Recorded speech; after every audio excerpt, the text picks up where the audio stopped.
Okay, Scott, we are unofficially live here. I will welcome everyone into the waiting room. Should we go one at a time, or should we just let it be a free-for-all? Let's let them all in. Fucking, I love it. Wild child. Admit all. We're opening the floodgates here. Look at this. We've got Rick. We've got Jen. We've got Owner's iPad. We've got Joel. Jen. Owner's iPad. Hello. All right, I got an echo. Oh, Owner's iPad. How do I switch that? Uh-oh. Hey, Craig. Hey, Jen. Guys, hey, Joe, Hi. everybody. Rick, that's a new face. You're Joel's friend.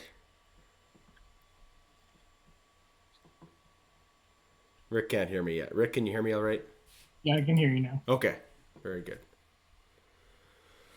And we've got Spencer. There we go. The whole crew. Can I switch this? No. Or is it going to say Owner's iPad and that's it? It's probably not going to say anything, to be honest. It's going to be mostly hidden. Oh, once we okay. get going here. Okay. So. Okay. And Joel. Okay, just waiting Hi, friends. How are ya? Spencer. Hey, Spencer. I'm in here. How's it going, Okay, guys? you're good. Good. That's a nice Gengar Blue Jays image there. Thank you. If I know my Pokemon correctly, and I think I know the first. I think I know the first 150 pretty well. So. First generation, yeah. I play the new games and I'm lost at the new ones. So, yeah. I didn't know it was a Pokemon, so. I'm with you, Jen. But I'm old. Yeah. Right. Also with you, Jen. All right, I'm gonna just stop talking about Pokemon now. Should we talk Blue Jays? Let's get right to it. Rick, welcome to the show. Your first time here, buddy. Appreciate the invite. We are gonna run down the list of topics. Everybody got the list Scott sent out correctly of talking points for today. Okay, Joel, can you just say something so I can hear you? Hey. Okay, that's good. How's it going? Just nice, simple. Hey, nice to see you. All right, so we're gonna talk the Houston series in review. Blue Jays keep winning close ones. We're gonna talk Kevin Gossman, obviously. George Springer's looking good. Charlie Montoyo ejected again yesterday. We'll get into that. And then we'll have a look back at the Jays in April. And then we'll check in on some former Blue Jays around the league, see how they're doing. Robbie Ray, Marcus Simeon, Mats, and the rest of them. We'll talk offense across the league is at an all-time low. The pitch comm, dead balls, umpiring, all the different factors. And then we'll just have a quick look around the league after the end of the first month here and see who's kind of overachieving, underachieving, and go from there.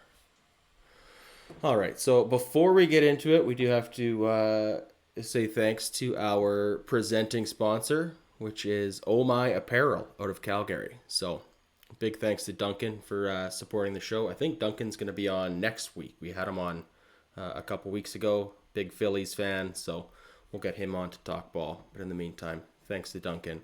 Thanks everybody for joining us. So let's throw it around here. Scott, let's start with you. How are you doing? Nice to see you. That's a nice yellow hat you've got on. Oh, never mind. It's a Flames hat. My Flames are in the playoffs, and things are looking good. It's just what a wonderful time to be a sports fan. Just NBA playoffs and NHL playoffs and baseball's going.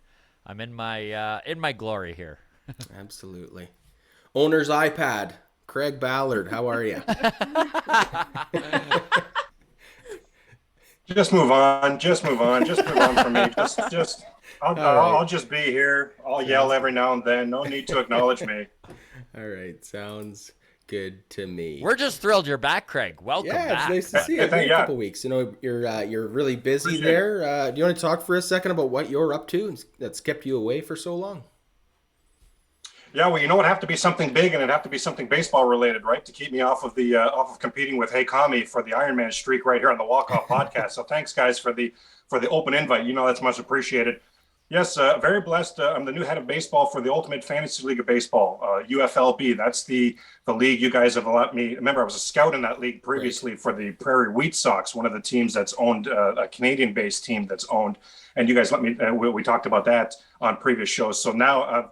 Unfortunately, Dean Millard, who's a Canadian media icon. He was the head of baseball doing this. He's taken ill. Unfortunately, he's had something come up there, so he's had to step aside. The opportunity came to me, so thrilled to be doing that. But yeah, it is like working a couple of full-time jobs right now. So yes, so I'm very pleased, all jokes aside, to be able to make it on the walk-off this week. So good to see everybody. Absolutely stellar cast as per usual. Well, speaking of stellar cast, let's throw to Jen. How you doing, Jen? Nice to see you. I'm doing well. I'm really digging owner's iPad's sweatshirt. Yeah. Very nice. Yes. Thank you. Very nice. You had a water leak earlier today. You got that all sorted out? It hasn't been. It hasn't been sorted out yet. So we'll. I showered at the gym today, and we'll see. We'll see tomorrow. All right. Well, best of luck with that. Let's talk to Joel now. Joel, how you doing, buddy? Oh, not too bad. Happy to be on the show. As always, actually. Are you getting much heat yet for your Garrett Cole as a cheater takes? Or is it better this year?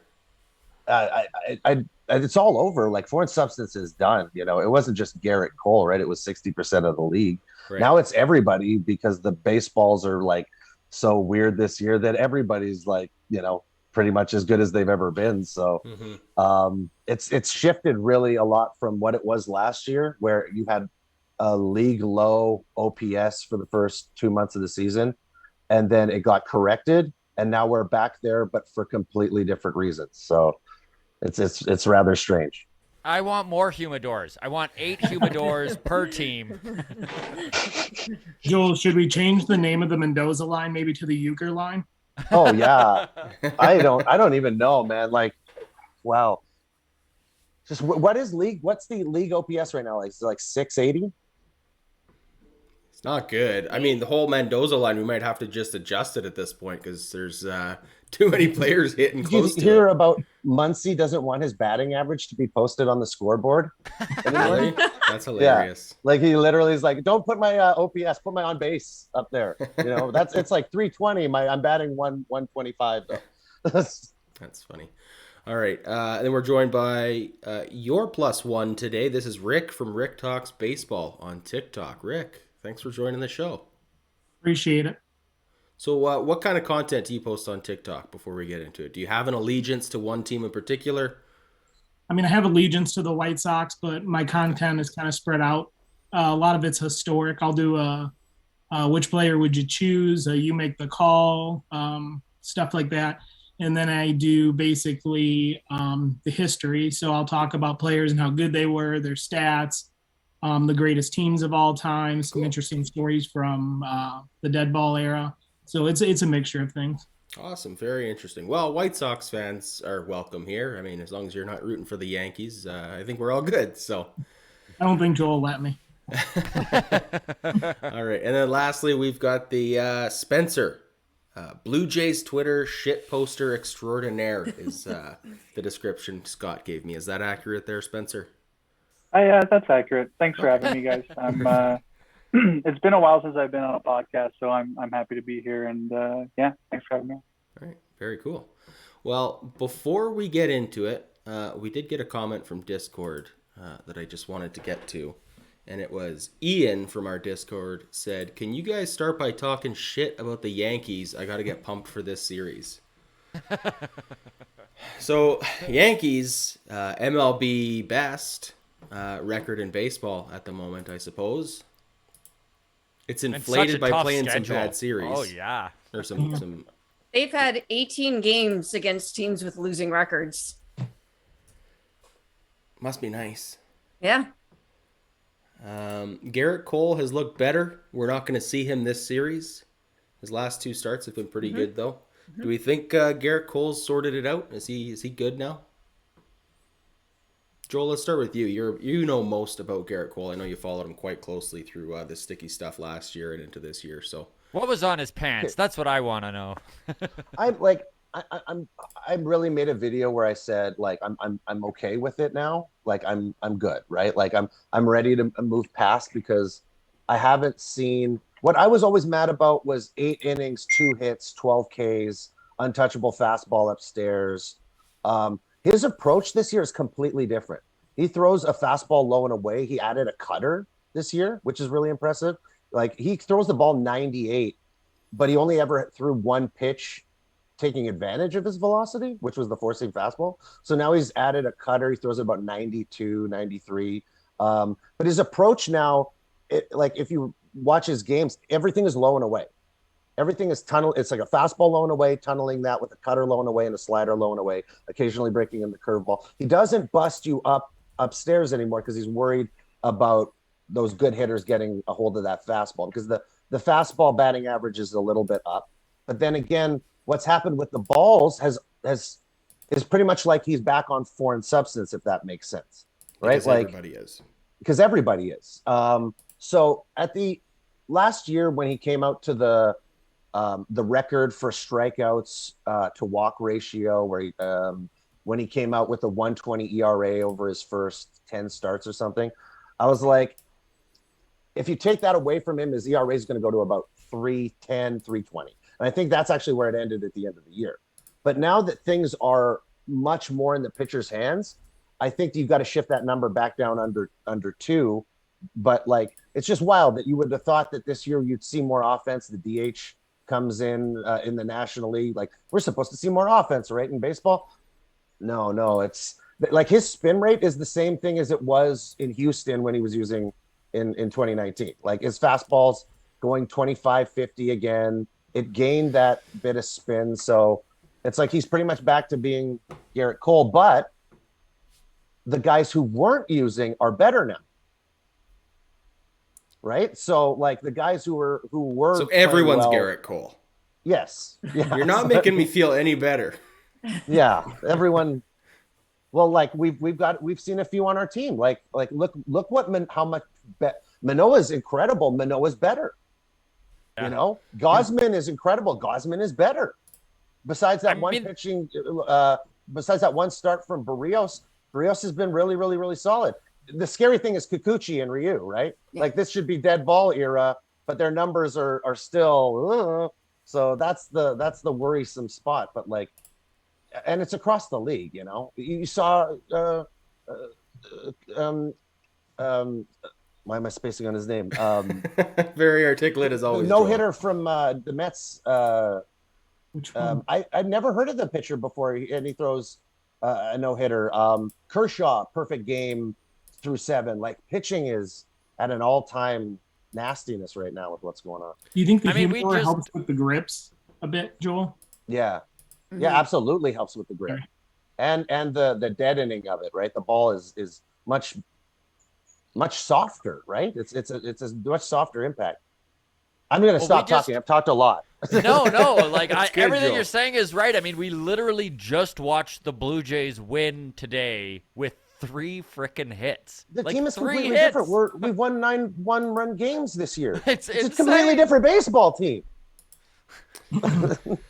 Well, I mean, it was supposed to be shit talking the Yankees, and all we did was talk about how great Garrett Cole is. So I don't think Ian's gonna be too happy. But let's take a step back now and just do a quick review of that Houston Astros series. We did win 2 out of 3, so we continue our not quite perfect record in series. I know we tied the 4-game set against the Yankees earlier this year, but otherwise we just continue to win series. I don't know how sustainable this is as a game plan, but so far I like it. I mean, here we are May 1st, and we're right in the thick of things. What was your biggest takeaway from Bichette this weekend is what I want to know, because I still can't decide if he's slumping or not. It was a good game today, but he had that ugly error in the middle of the game. I don't know. Can someone talk me off the ledge about Bichette? Greg, how are you feeling about Bo? Well, you've started with the wrong person to talk off the ledge. I mean, I pride myself on calling it the way I see it, and I love Bo. But what can we be happy about here? What can we point to overall for the entire season I'm talking about? Right. That error today was an absolute stunner. Seen him take that ground ball in practice 1 trillion times, seen him make that play. That one was a stunner. What I've liked is that he doesn't seem to be taking the batting to the field, and the field to batting doesn't seem to be. How do we know what's between his ears, of course?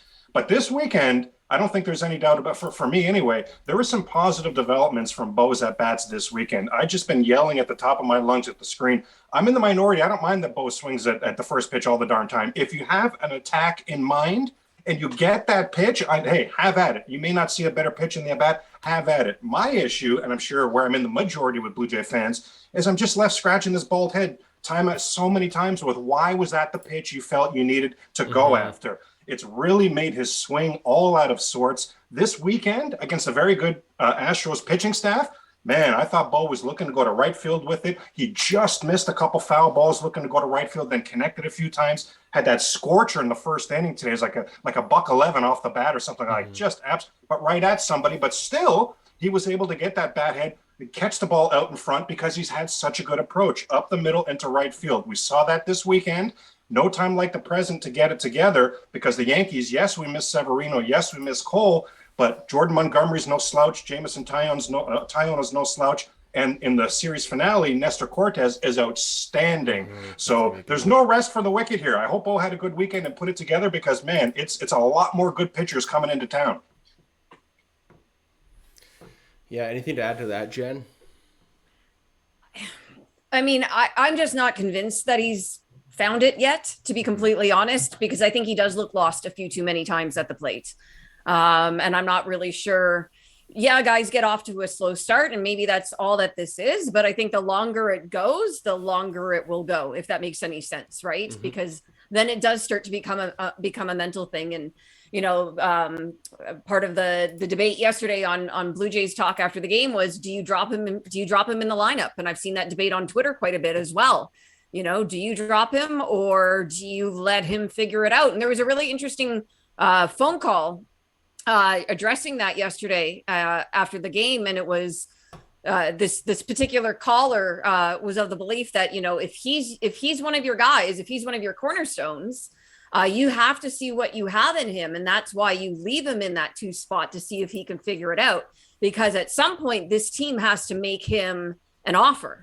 Right? They have to make him an extension offer. And before you figure out what that number is, you really maybe need to see whether or not he can work himself out. The flip side is you also gotta win ball games and put the best lineup out there every single day. So I don't know. I'm interested in seeing, obviously, how he gets off in May, warmer weather, but I'm not convinced he's found his way out of it this weekend. I mean, he's slumping. He's definitely slumping. Like, you watch him and he's in his own head. He's slumping at the plate. I feel like he's slumping field. Like, I've been a big Bo defender, especially with keeping him at shortstop for the last, 2 years, because it's been a problem. But it's getting pretty tough to constantly defend some of the mistakes that he's making. I mean, Craig brought up the one he made. It was just like the most routine ground ball to shortstop you possibly have today. I don't know what the solution is, because I feel like we don't really have a guy who can just step into shortstop right now. I mean, yes, Espinal can play there, and we do have guys who can fit in. But do we have a number one shortstop that's going to be better at that position than Bo? I don't know. So, I don't know what to do. It's just, I feel comfortable saying I think he's going to come out offensively. He's just got enough of a track record that I'm not really that worried about it. But harder to be like, no, he is a shortstop, and to go on and talk about how Marcus Simeon struggled and how lots of guys take a little longer to figure it out at the most difficult position in the field. But we're on year 2 here, of a complete season. How much rope do you give him? He made 2 errors this weekend? Mm-hmm. And I think 5 on the season. Yeah. Mm-hmm. I'll throw a few positives in. I kind of agree right now with the slight shift in lineup. I don't think it's that much of an insult to have him go down to the 5 spot. Like, when Teoscar went down, I felt like one of the biggest issues is the gap between Springer and Vladdy, and you get something might happen at the bottom of the lineup. Springer comes up, does something, and then Bo's 58 OPS plus comes up, he strikes out, and we're frustrated, and that leaves Vladdy on 2 outs. Vladdy doesn't get up in a situation where you want him to get up. It's tough because Springer and Vladdy are doing so well that like just right now, I wish whether you bring Vladdy into the 2 spot to connect him closer to Springer or move Springer. Like I just right now with Teo being down, it's those 2 bats together, I think is something because there's just been a disconnect there. But with Bo in the last 2-3 games, he's hit, I want to say 6 balls over 100 miles an hour. He had 3 balls yesterday where he hit him 102 plus today as well. So that bodes well. I think he was pinched a little bit outside. Like I think he was squeezed a little bit on outside pitches earlier in the year. That got him frustrated. He's swinging at something that's 6 inches up and in for some reason, which just baffles me. Like if he just doesn't swing at this absolutely unhittable pitch at his eyes, that will like greatly affect everything. Just if it's coming at you here, you don't have to bring your hands in at your nose and try to rip a pitch that is literally unhittable. So there are some good things, like the exit velocity makes me happy. You see a lot of balls, and if you go look at his Baseball Savant page, like his numbers besides like his whiff percentage, they're all where they should be. His hard hit percentage, his exit velocity, all of that is still 75, 80th percentile. So when he hits the ball, he hits it hard. He's just got to find a consistency. And for those of you that are just listening on audio, you're really missing Joel just nail an imitation of Bo swinging at that high fastball. Yes, spectacular visuals there. I think the one thing that worries about me about his Savant page is he's hitting stuff to the opposite field a lot more than he has in previous seasons, and his ground ball percentage is also up like 10%. So you have a team that's really struggling with runners in scoring position, and that's basically a ball to second base every single time. So when you have guys like Espinal at the bottom of the lineup who are hitting well and George Springer hitting well, it's kind of a rally killer. He's already had 2 grounded and double plays this year, but you're getting a lot of the lead runners out when you're hitting balls hard to the second base. That's my issue with Bo right now. Weirdly, him and Tapia have flipped their launch angles. Yeah, it's crazy. It's weird. Like, Bo has like a 1-degree launch angle right now. Everything's down into the ground. Yeah, it's like 60% of balls put to play are ground balls right now. It's funny because I'm worried about. No, go ahead. Sorry. Well, I'm worried about the glove, obviously, and the arm, because do I think Bo Bichette's going to be a 57 WRC plus player this year? No, I don't. He'll be way above 100 season end, right? Mm-hmm. There's just no way with his talent, and I have no problem with his approach at the plate because that's just who he is. I don't care if he's aggressive. He's shown that he can be aggressive and play well in the past, but my issue is the glove, and that's pretty worrisome for me because it's been the glove and the arm. It's been an issue on both sides of defense. And can you play in the playoffs with that kind of glove at shortstop? I think it could be an issue. I mean, the runners in scoring position stat that you brought up, you're nailing it on the head. If you look at what the Blue Jays are doing offensively, they've been good. They're 5th in the league in hits per game. They're 7th in their batting average. They're 4th in OPS. They're 1st in home runs. But they're 16th in runs scored, which just goes to show you, they're not hitting with runners in scoring position. They're completely dropping the ball there. And it's not just Bo. It's across the team. Yeah, I think I had it up here for a second. Yeah, they are 28th in the entire MLB in OPS with runners in scoring position. Yikes. So they're above the Diamondbacks, who are hitting 167 as a team. Washington. So it's do I think that's going to continue for the rest of the season? Probably not. That kind of balances out. Mm-hmm. And, you look at the team winning.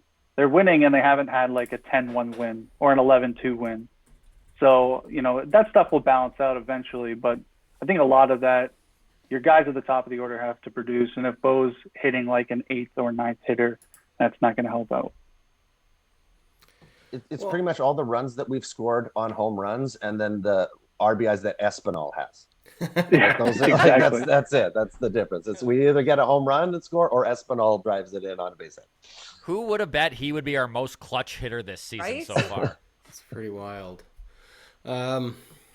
Well, I just want to touch on, it was brought up the fact that our run differential, our runs scored, not exactly peeling the leather off the ball right now. And I mean, the easy comparable to look at is the Yankees. Our run differential after today, +1. Their run differential after today, +41. We're the Seattle Mariners of 2021, basically. But yeah, the Yankees have played the Orioles like 6 times and the Royals like 5 times. Like, I'm not worried about the Jays not having impressive numbers after the gauntlet we've just gone through, and like we're going to continue to go through. And I think we would be wise to kind of keep that in mind. Like, yeah, are we lucky to get out of this stretch with the record we have? Like, yeah, but also we've been playing against good teams. And was just going to say that. I mean, looking up a lot of the pitchers' stats, I mean, you're looking at them playing 3 out of the 4 last teams that they've been playing or were playoff teams or had a winning record last year. So it's an early season. Yeah, this team has too much offensive talent to hit like this the entire season, right? Like at some point, at some point, guys are going to get going, and it will help, obviously, to get Teoscar back into that lineup. Well, that's a great point too, Jen, right? Is the fact that, like, yeah, we are missing Teoscar, we are missing Danny Jansen. Yep. Yeah. So you would think that the Yankees are firing literally on all cylinders right now. You know, like they're a game up on us, 2 games up on us, but they're like Rizzo is. They're offensively they're playing really, really well. We have injuries that we're dealing with and weird slumps offensively, but like to go to the way that Springer is hitting, like the way that Springer is hitting now compared to where the league is insane. Like you look at it, a 960 OPS or whatever he's putting up right now, 940. That's nuts when the league has dropped 50 OPS points. Santiago Espinal being at a 760 OPS where the league has dropped so much. He's got a 123 OPS plus. Like that's nuts. He's hitting 23% better than the league. And by the time, go ahead, you're good. Hit it, Rick. Sorry, I apologize. Hit it, Rick. Rick, we'll go. I was just going to say, guys, by the time the month of May ends, the the Yankees will have 10 games left with the Orioles and with the Orioles and Royals. By the time the month of May ends, Yankees have 10 games left with those teams. Blue Jays have 26. 26. Yeah. Wow. It's definitely something to keep in perspective. Let's tilt now slightly and let's talk pitching specifically. We do have a comment here from YouTube. Michael Borland says, Craig must be making it rain with his Manoah getting Cy Young votes prediction. How are you feeling about that right now? Manoah looks pretty good. Well, I mean, I appreciate it, Michael, but I mean, truth be told, my official prediction was Manoah and Barrios, each in the top 10 for Cy Young voting. Now, Barrios is trending nicely, yes, but that first game just added, such a hill to climb for him, right? To end up with those glamour stats at the end of the season. But I've been saying to anybody who will listen for a while now, MLB is not ready. I've said it on the walk-off here, in fact, many times. MLB is not ready for Alek Manoah. He's an absolute superstar pitcher. Is going to be this way for the next decade. He walked into the league with his major league debut in Yankee Stadium, didn't bat an eyelash. His next start was in his hometown of Florida. His next start after that was at Fenway. I've never seen a gauntlet like that for a starting pitcher coming up. He did not bat a dang eyelash the whole time. This is who he is. This is what he is made of. His stuff, his 2-seamer and his 4-seamer are as advertised. His slider shouldn't even be allowed. This is a Blue Jay fan saying his slider shouldn't even be allowed against right-handed hitters. It is absurd. His changeup against lefties remains his opportunity, remains his work in progress. How does that figure into this Yankee series now? Because we'll see him on Tuesday. How does he fare against, as Joel mentioned, the hot Rizzo? How does he fare against Gallows, some of those left-handed Yankee batters? But his at-bat last season, as he walked in the door, that at-bat against Aaron Judge on strike 3, when the catcher had already caught strike 3, and then Aaron Judge decided, oh crap, and swung. That's the most incredible highlight I've ever seen. Alek Manoah walked in the door, dominating major league hitters, and it's only going to get better. This kid is special. Well, I mean, you summed it up pretty well, but I do want to throw to Rick here for a second as a non-Blue Jays fan. I mean, I think Wouldn't say everyone I'm a across the league. non-Blue Jays fan. Well, I think everyone across the league is familiar with the young guys, Bo, Vladdy, even our pitching staff when it comes to that. Barrios has some name cachet. Gossman, obviously, the big offseason acquisition. Let's say as a White Sox fan, how do you feel about Alek Manoah coming to town? Is he any sort of a intimidation factor at this point, or is he still a bit of a relative unknown across the league outside of Toronto? I'd say he's a bit of a relative unknown. I mean, I know of him from doing research and just studying baseball, and I just think altogether their entire pitching staff is looking pretty well. You have a little bit of struggles. I mean, you're the highest walks by any of the pitchers is your highest ERA. So, I mean, there's a definite correlation there. But as you guys said, Barrios, his struggles in the beginning, I mean, 7 runs in a 5 1/3 innings. And then the last 18, he's only given up 4. But you got to remember, the Blue Jays won every single game he's pitched. So, I mean, their pitching staff, I mean, that's not something right now that my White Sox want to face. I mean, we're struggling. I mean, it's pretty evident. So, I mean, like I said, people are going to know his name by the end of this year easily, if you don't already.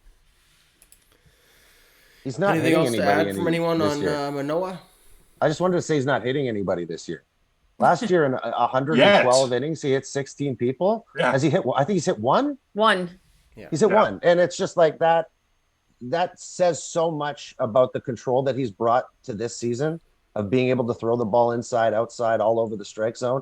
Because the one thing was that, hey, that sometimes I'll let one go up and in, and that's a runner that I put on first base. That's gone. It's literally completely gone. So that's amazing. I mean, the hip he plays the Mets. I mean, everyone's hitting the Mets. Yeah, that's right.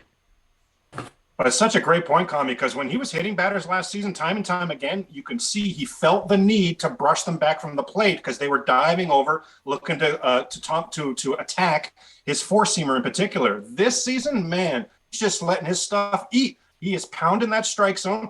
If you're good enough to hit this, my goodness, I might just have to tip my hat to you because, man, to be honest with you, MLB, I am that good. I've just been blown away impressed with this young man. Here's one thing. We've seen Pete Walker take pitchers and make them amazing, but we've never seen the Pete Walker project from the beginning. Come in and Pete Walker's saying, do all of these things from the very first time you come in, right? So a career of that mentality on a pitcher is, we've seen it from a year-to-year basis. J.A. Happ become amazing. Marco Estrada become amazing. Robbie Ray become amazing. We've seen Gausman go to a completely new level this year with throwing strikes and getting swings and misses. A slider that he never really threw at all last year. But now you get a pitcher literally from the beginning to have that mentality of challenge the hitter, make them hit your, throw it over the zone and make them hit their way on. And it brings up, I think probably people talk about Roy Halladay, but I see, this is going way back, but I see Dave Stieb. I see that kind of guy. I see the first no-hitter from the second no-hitter from a Blue Jay ever since Stieb's, I see that, he's going to be that guy who goes, unless, modern day baseball makes it a combined no-hitter, but he's going to have one. He's going to have one for this team. Let's talk Gossman there for a bit then, shall we? Because through his first 4 games of the year, I guess it's 5 now after today. I don't think he got another walk today. No. Nope. So 5 games to start the year without throwing a single walk. On top of that, he's 3rd in the MLB in strikeouts with 41 after today through 5 starts. Mm-hmm. He hasn't allowed a home run either at all. Yep. Yeah. And lefties are batting 189 against him. I mean, that's huge. It's unreal. It's There's massive. one pitcher in the history of this game that we all love so much. One that's thrown 30 innings, at least 40 that has at least 30 strikeouts with no walks and no home runs. That's this year's Kevin Gausman. Consequently, there is now also one human being ever with 40 strikeouts, no walks, no home runs. That's Kevin Gausman. He's literally walked in the door making history, folks. He's literally walked in the door making history. Maybe I need to amend. Maybe I need to get 3 J's in the top 10 for Cy Young. Maybe I need to amend this thing. Joel, he has calmed your nerves after the last. Well, that's where I wanted outings, to I'm take guessing. this, is because So- I know Joel was really Concerned. Yeah, I adamant was at the start of terrified the year because- that because Robbie of the- Ray might I'm- be in you know, line I'm for a better always season. I'm connected to the foreign substance Get his stuff, love right? with So, Robbie Ray. so last year, 1,600 was his splitter spin rate over the first 2 months of the season. That's when he put up the 120 something ERA and was just lighting up the National League. Okay, after the foreign substance, his splitter's not a 2,600 spin pitch. This is a lower spin rate pitch, but there is an optimal spin for it. It dropped then to like 1,250 in the second half of the season. Okay, bad timing. Bad timing, especially with everybody's numbers dropping. This year his splitter's like 1,750. It's better than it was at the beginning of last year. Okay, and he only threw 2 pitches last year. He only threw a fastball and a splitter. That's it. You go look at his pitch graph, and it's 92% of his pitches were 2 pitches. It was fastball, splitter. Now he'll come into an at bat and throw 3 sliders to start the at bat. Oh, will that throw his slider made slider. the Red Sox look stupid So last stupid. game. Like, It's- it was insane how well that slider was working for him. It's ridiculous to see him add that wrinkle and it being so incredibly effective, because it was literally a joke pitch. It was something that he would flip in there twice in a game. Now you're seeing him throw it 26% of I don't have the numbers in front of me, but it's and Pete Walker is the slider whisperer, right? Like he knows that pitch, and he has made so many sliders incredibly dominant. I just hope that he can speak through the translator and tell Kikuchi how to figure his out, because that's the only worry I have. It was the worry that I had going into this year was Gausman's spin rate, Ryu after foreign substance, and Kikuchi after foreign substance. Gausman has been a dream beyond a dream, and the other two have been a little bit more suspicious. But Ross Stripling has been a great kind of like stopper in the midst, and the bullpen has been incredible beyond that. So my worries are a lot less, and it's so much easier to go out there and pick up a guy to fill in Kikuchi later in the year if you need it. So my worries aren't. I think World Series are bust, right? That's where I am with this team now. I think another reason he's so successful is he has a lower batting average the third time around in the order than he does the second. If you want to be successful, that's a good way to do it. Wow. Yeah, especially on Good call. the games. That's incredible. I mean, think how many pitchers you have to take out after the third time around, because, for instance, I mean, Kopech's really good with the White Sox, but I mean, anybody the third time around is hittable. If you got a lower average your third time around the lineup, that's impressive.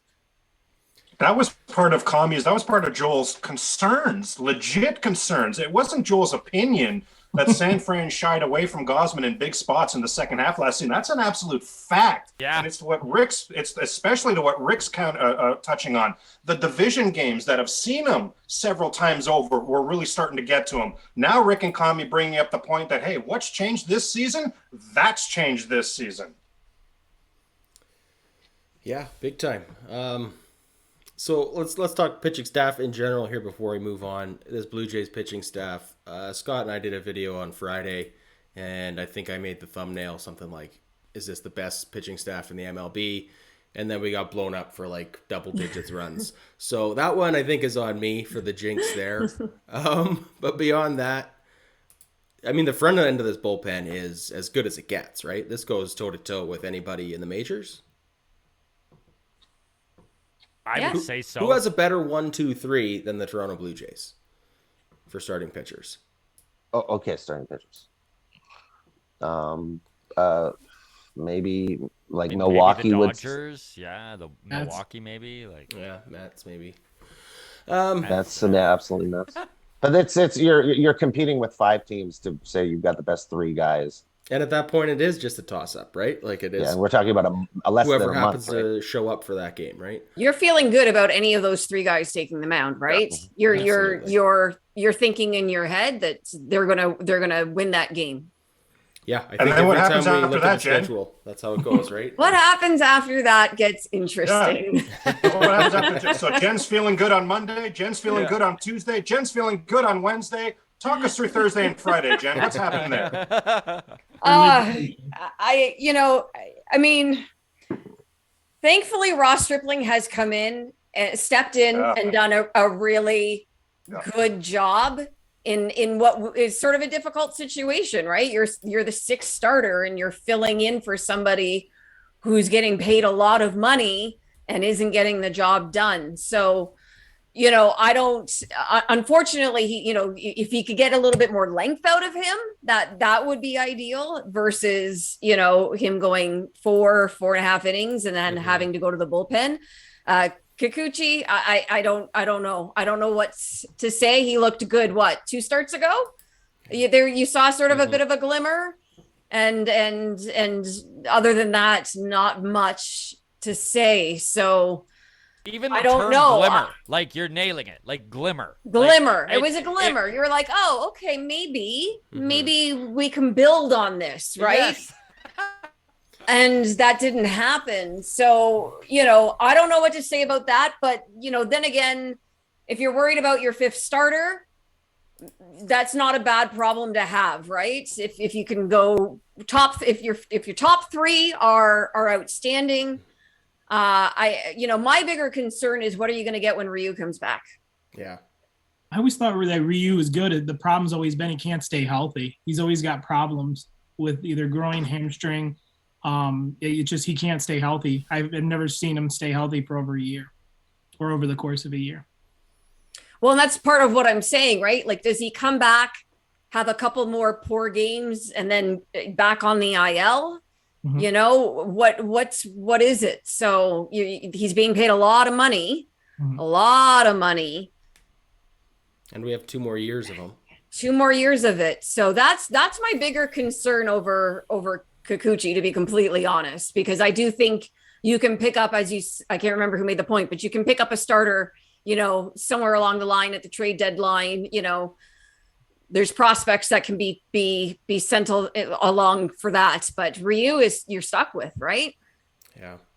Well, I mean, let's talk bullpen and then trade move potential, right? Because last year our bullpen, we saw this management team take a head start on adjusting the bullpen, right? We went out, we didn't wait till the trade deadline. We realized kind of towards the end of May and into June that like this bullpen isn't going to cut it and we got to make some changes, right? So this year the bullpen looks a lot better.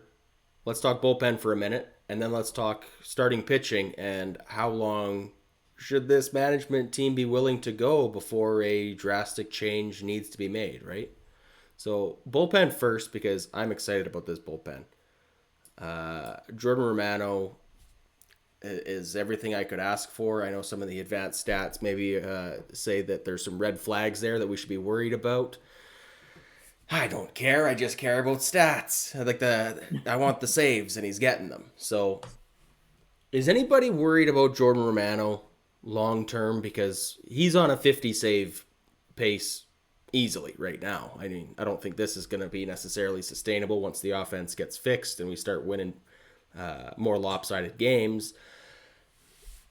But this back end of the bullpen with like Simber, Meza, Garcia, and Romano, what's not to like about that? It's a complete turnaround from basically 2020 when Ryu was our ace. We've completely turned around the rotation. And then last year, kind of the first 2 years was a nail biter if we held a lead from the 7th inning on. And we like Shapiro and Atkins traded essentially nothing for guys like Simber. Meza getting healthy was a huge addition. Mm-hmm. I think that Romano, I don't think he can go at this pace where he's trying to save 2 games a series. But I mean, I think if the offense kind of, gets going a little bit, maybe you need him once a series or once every 4 games sort of thing.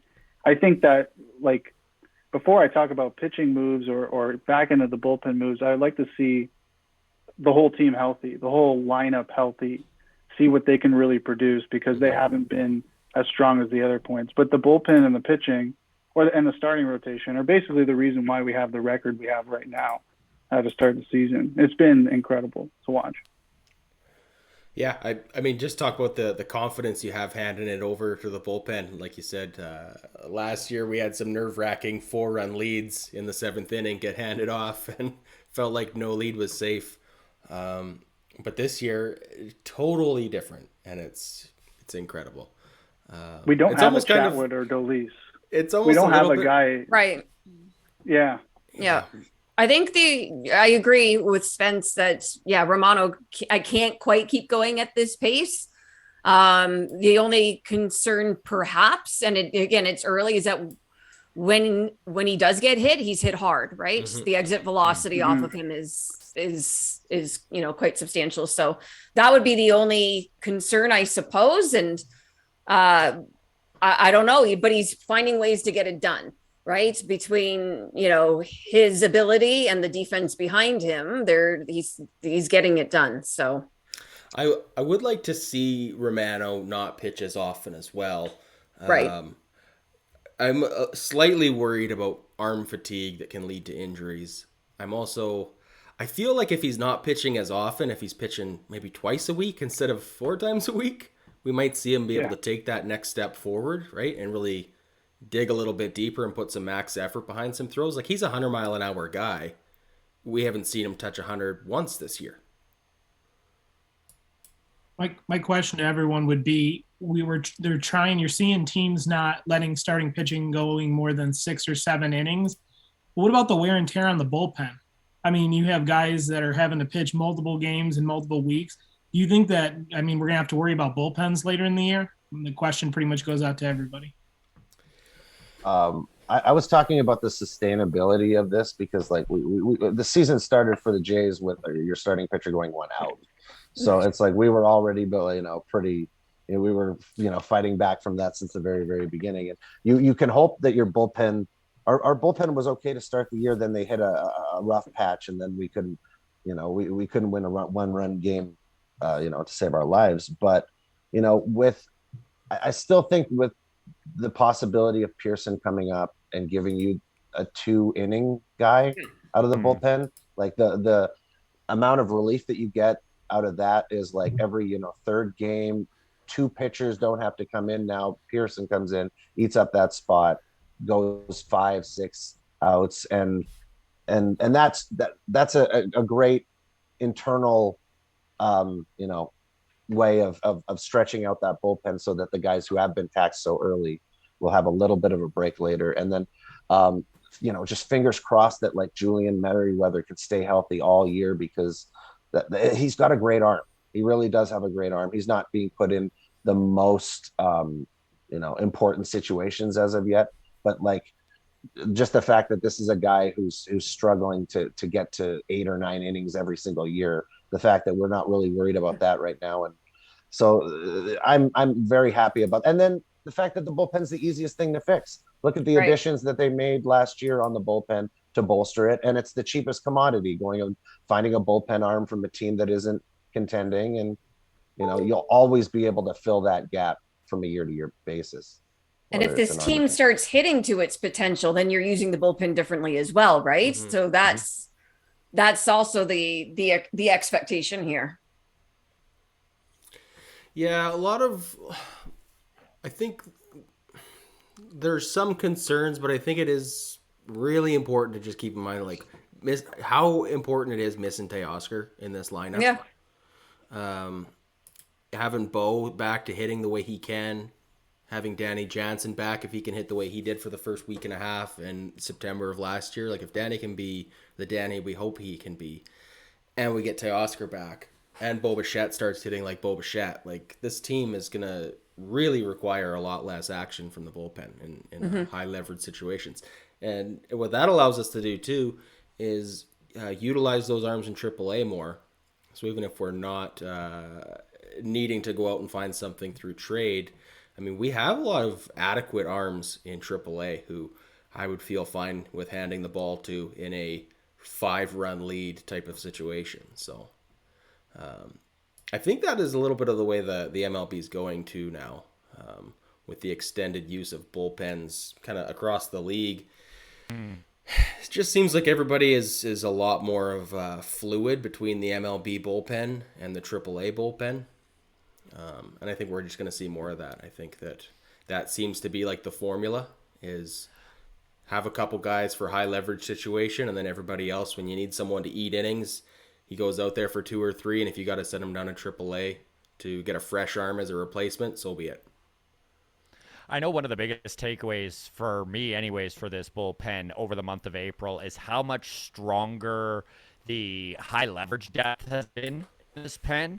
Mm-hmm. I mean, Tim Mays is just an unsung hero. He does not get enough attention, and he does not get enough of the spotlight shone on him. But even today was a prime example. 8th inning, comes in, shuts it down against their big righties, and he does it seamlessly. He doesn't – there is no – like, when Mace is on the mound, there's no real you know, where you're pulling the collar and you're all worried. It's not Rafael Dolis out there. Even more so than Romano. And I mean, Romano has been incredibly shut down all season long. I mean, he's got 11 saves. He leads the MLB. There's nothing bad you can say about him, but we did bring up, you know, when he gets hit, it is hard. We watched George Springer bail him out big time in the 9th year. Well, we're going to talk George Springer in a minute, but yeah, what a play to save the game just saying, today. Like, if you look at this bullpen, right, and it's not just Meza, it's Adam Simber doesn't get enough attention. Trevor Richards has been shut down all year.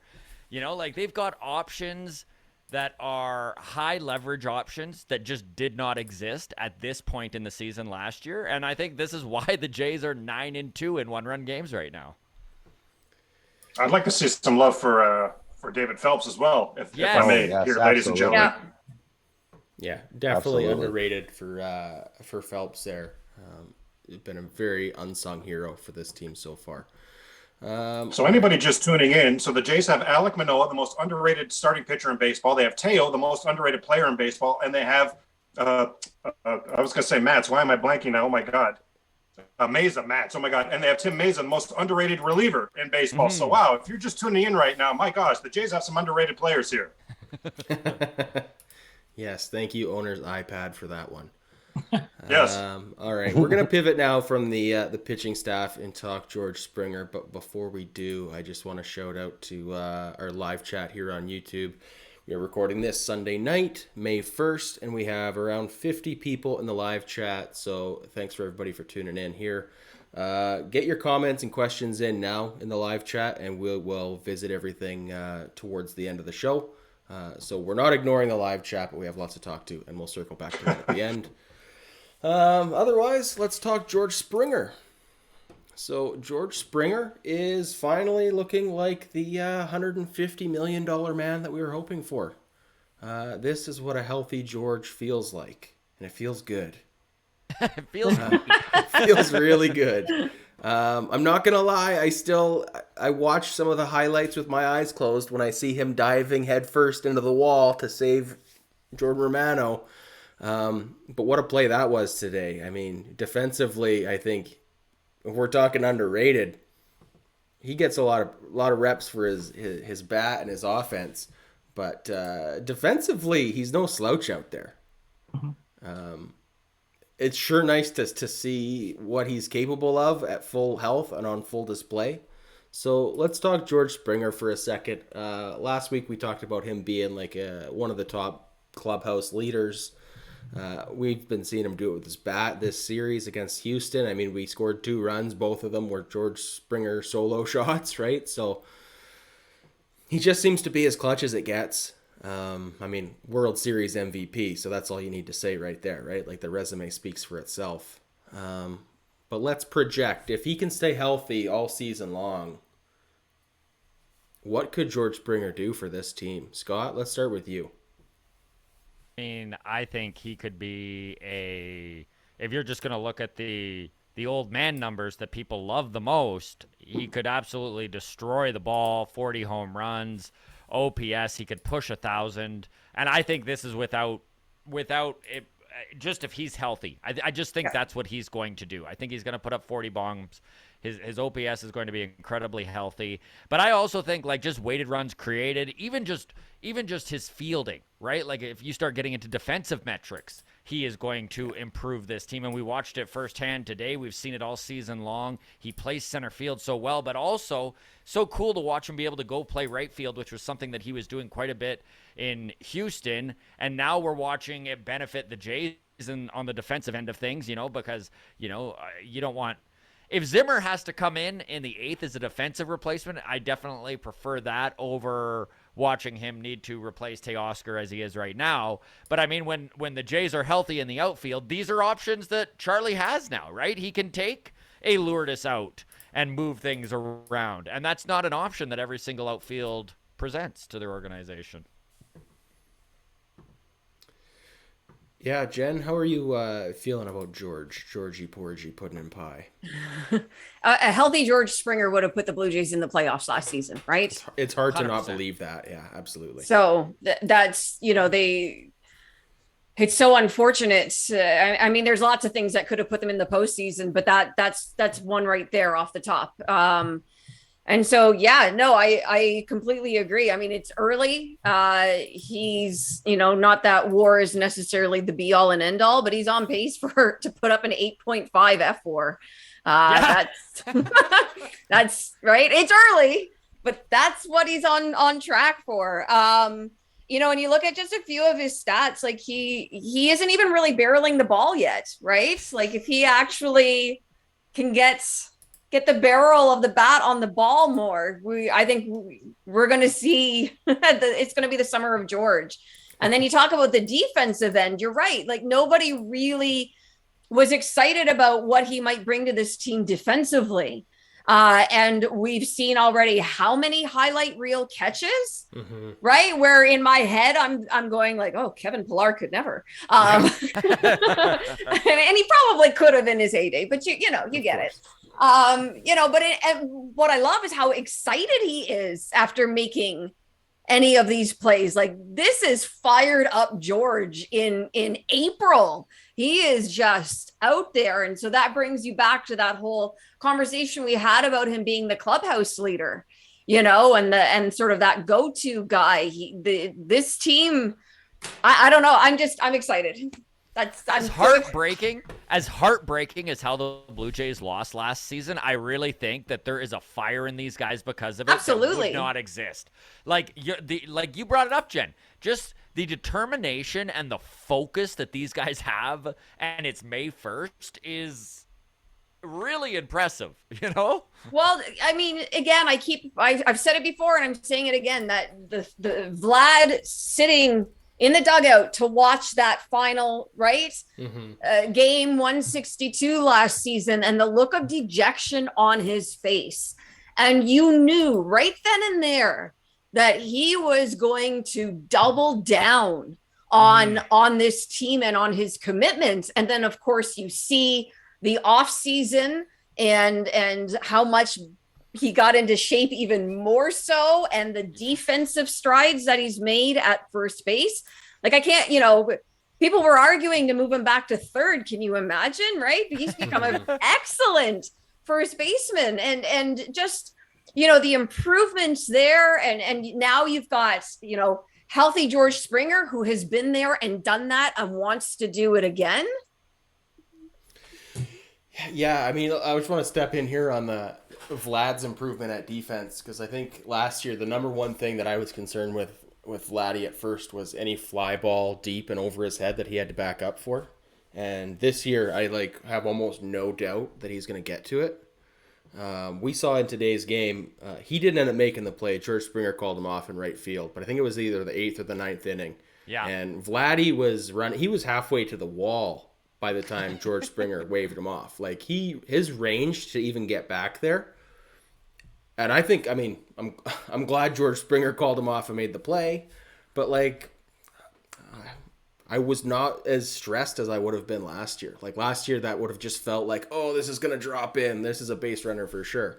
And yeah, I can't stop raving about the impressive growth we've seen from Vladdy at first base.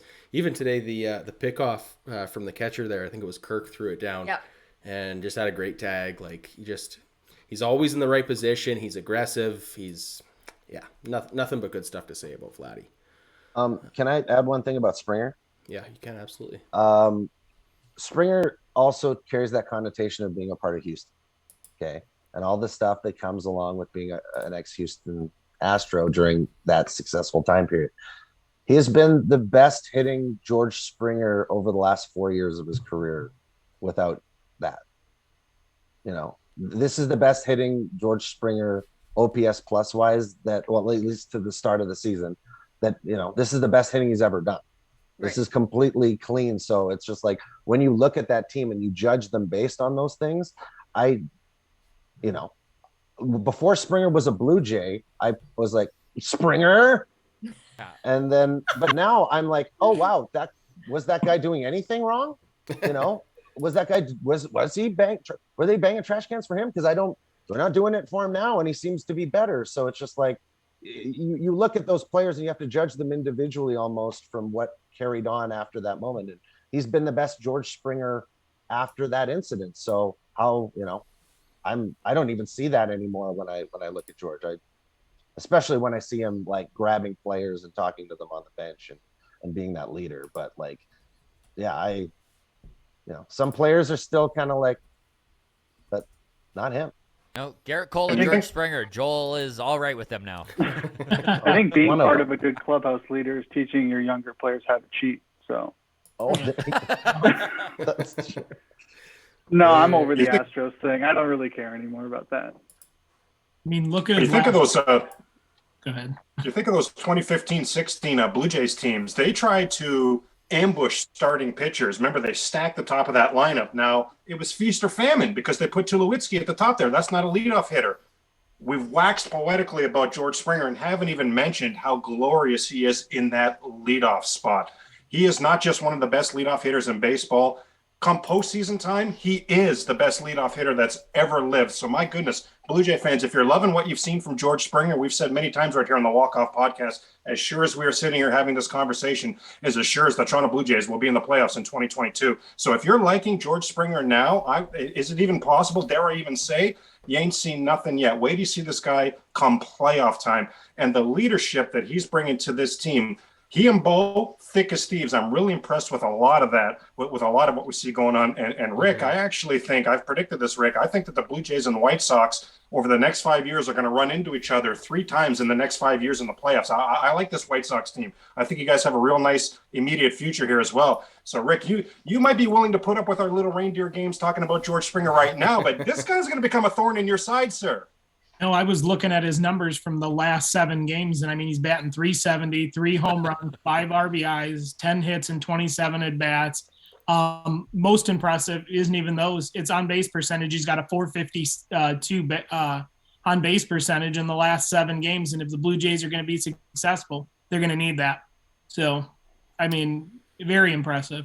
And on top of it, the guy who's hitting after him has been ice cold. So he hasn't even had the protection that he did last year. Like, if Bo heats up, look out, because Springer is going to be unbeatable.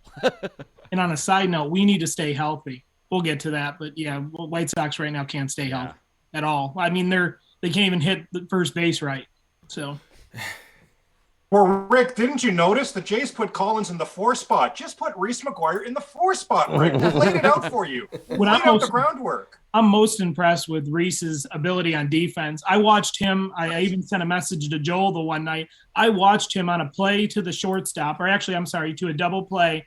Garcia throws it to first. Reese hustles over there, dives, stops the ball from getting into the dugout, and saves a run. I mean, I don't think I've ever seen that. So I was impressed with his defense. So I think both benefited from that trade. What did you guys think? Because I see Collins has 3 home runs already. Yeah, I think we're all pleasantly surprised with Zach Collins so far. And I think Reese McGuire, I mean, we didn't have any ill will towards him other than he didn't quite fit with our plan. But I think for a good chunk of last season, he was our best catcher. And, I mean, you spoke about his defensive abilities. Defensively, he was... for maybe the whole season, our best defensive catcher. Yeah. So I mean, it's wild. The whole trade happened truly because Zach Collins still had options, and the Jays were in a catching crunch, and we're going to wind up putting him on waivers if they didn't do something. So I think, there's not a better trade for both teams that could happen. and he wasn't going to get a consistent at bats with the White Sox. It just wasn't happening when he got Grandal there. I mean, he'll DH, but I mean, he's going to soak up most of those games. So, I mean, he needed consistency, and I think he's going to see more of it there, and you're going to see him thrive because he's a great hitter. Well, we love to see it so far. Left-handed bat that can hit from behind the plate. What's not to love? Let's move on now. Charlie Hothead Montoyo. We got a new Gibbons in this team here.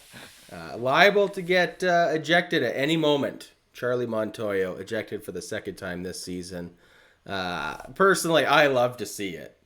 I thought Vladdy got ejected at first when he did come out after throwing the bat. Glad to see he didn't. I think he gets a fine for the equipment violation is what the end result ended up being there.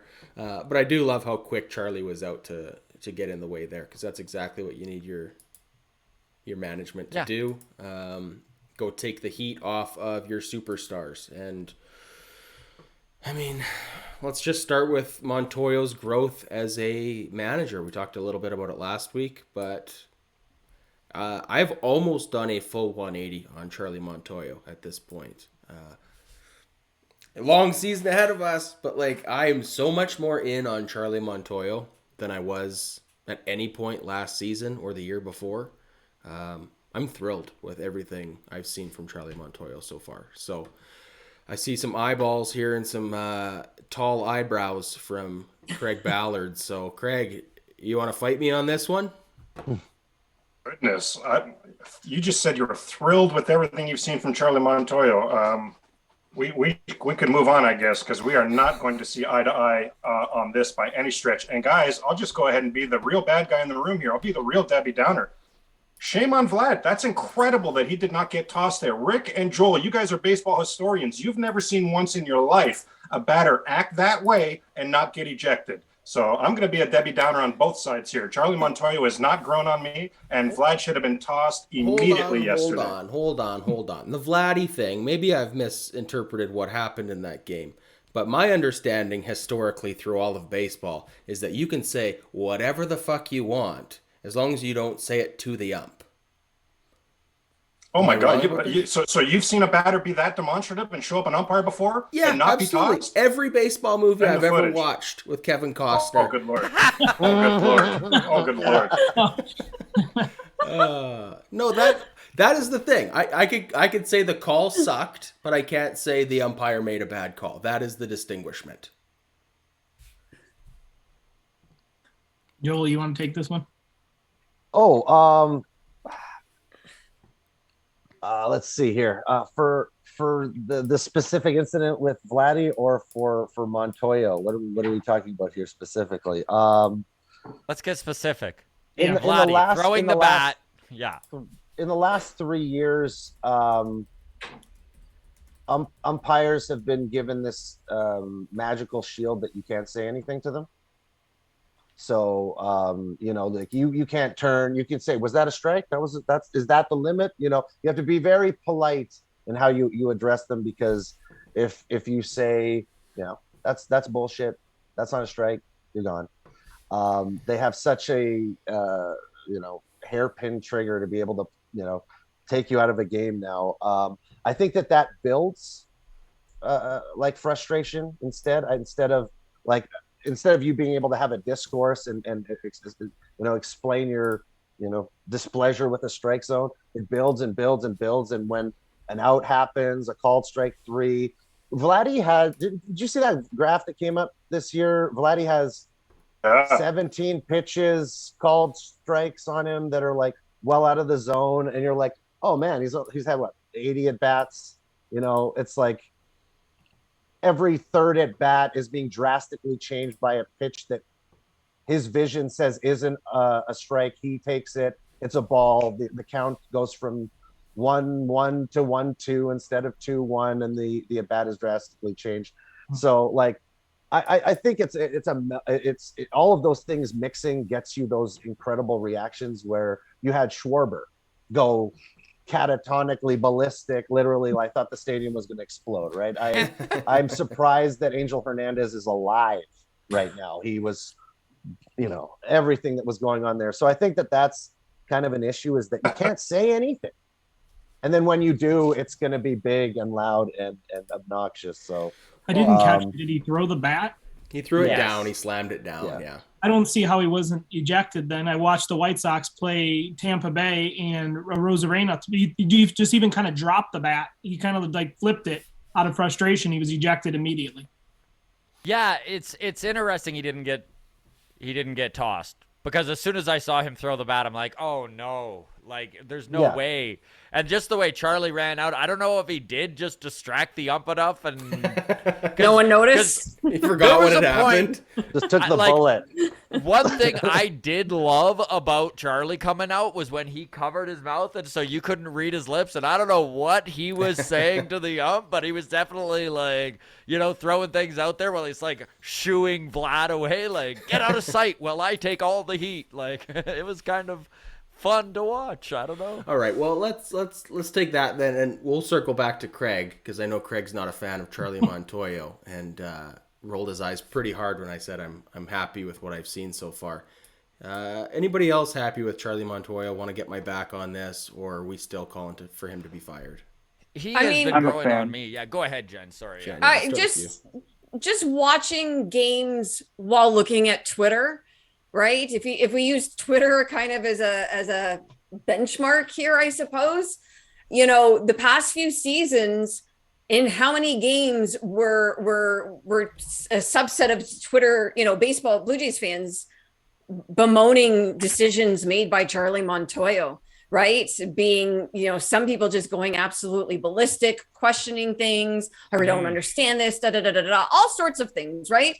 Or being pissed off that Montoyo did not get more upset at an umpire's call, or did not go out and protect his player, or whatever the case might be. And you're not seeing any of that anymore, right? So like, I don't see any Charlie Montoyo hate whatsoever. So that just suggests to me that he must be doing something differently, something better, because you're not seeing that hate. I've never disliked him as much as some of this fan base. I do think that there has been, it helps to use the bullpen better when you have a better bullpen, I suppose. But like, I can't really think of any decisions that he's made so far where I thought, were egregiously wrong, even without the benefit of hindsight. Like, I wasn't sitting there like, why? So that's kind of where I'm at too, is I think that his management of the bullpen this year, and you're right, you did touch on it. Obviously it's a much better bullpen, but I haven't had any decisions he's made where I'm just like, why would you go to this guy in this situation? And I have found myself like just needing to remind myself, because I was getting frustrated with him last year. There were a lot of things that he did wrong in my opinion, but also he's a first-time manager, right? He's never had the job before. He's never, and every step that he's made every year with this organization, the team has become better and better, and the team has become more of a contender. So these situations have changed. It's really easy when he first came in 2019 and the team was awful to just whatever, right? Like, it's all about development and growth. But now the chips are down, and it just seems like he's done a much better job of just managing this team than he was even just last year. But I'd love to hear Craig's. Craig's good at changing my mind, so who knows? Maybe by the end of this, I'll hate him. Well, you look at the. Oh, sorry. Go ahead, Joel. Hey, Joel. Oh no, sorry, my Joel. bad. No, go ahead, Craig. Sorry. Well, I was just going to say the premise was that that we're thrilled he hasn't made any mistakes. There's where I just couldn't disagree with. Then Adam pivoted on me real quick to Craig thinks you should be fired. Now wait a minute now. Let's go ahead and back that up. I'm nowhere close to he hasn't made any mistakes. In this last week alone, Raimel Tapia was in the 4th spot. That's as absurd as it. I guarantee Raimel Tapia had to be told that. I guarantee his eyes on the lineup card went to the 7, 8, 9. He didn't see his name. He thought, darn, I was hoping I was playing today. And later on, somebody mentioned, hey, cleanup spot, bro? That's how bad that move was. Zach Collins, since that big home run last Sunday to tie the game in Houston, he's 1 for 12 with 10 strikeouts. So the last good game he had was against Garcia, who pitched yesterday. So he had 2 hits in that game, including that home run against Garcia. How could you not have Collins in the game yesterday? We've seen Thornton brought in way high leverage situations. Why? We've seen Merriweather brought in bad spots. Why? I just don't agree that he's been the Teflon, the great manager. I love Scott's point about, have we seen him develop as a manager? I don't think there's any doubt about that. My eye roll, and it was, Adam, I apologize, perhaps it was too epic of an eye roll, but my eye roll was, I've seen nothing that we disagree with.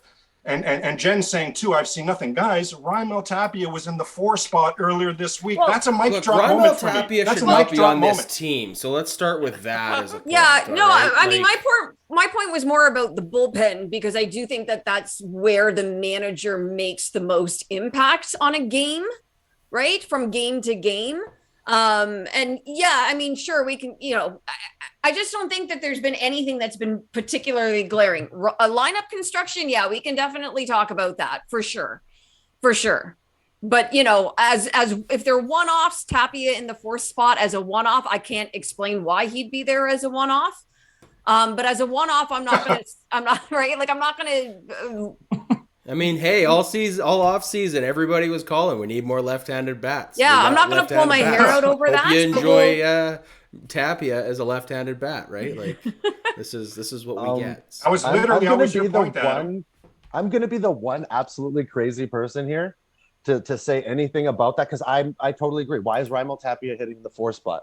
I think he went 4 for 5 in a game. He had a stretch where he hit 7 balls, like 99 plus miles an hour, that landed warning track depth into gloves. Like, this year of deadening the ball and putting the humidors was the absolute worst time for Raimel Tapia to become Wesley Snipes in Major League and start hitting the balls literally to the warning track. Wow. Like, it's the worst thing that could have, like, they told him, hey, change your launch angle, start hitting the ball in the air. He starts hitting the ball in the air, and they all start landing warning track.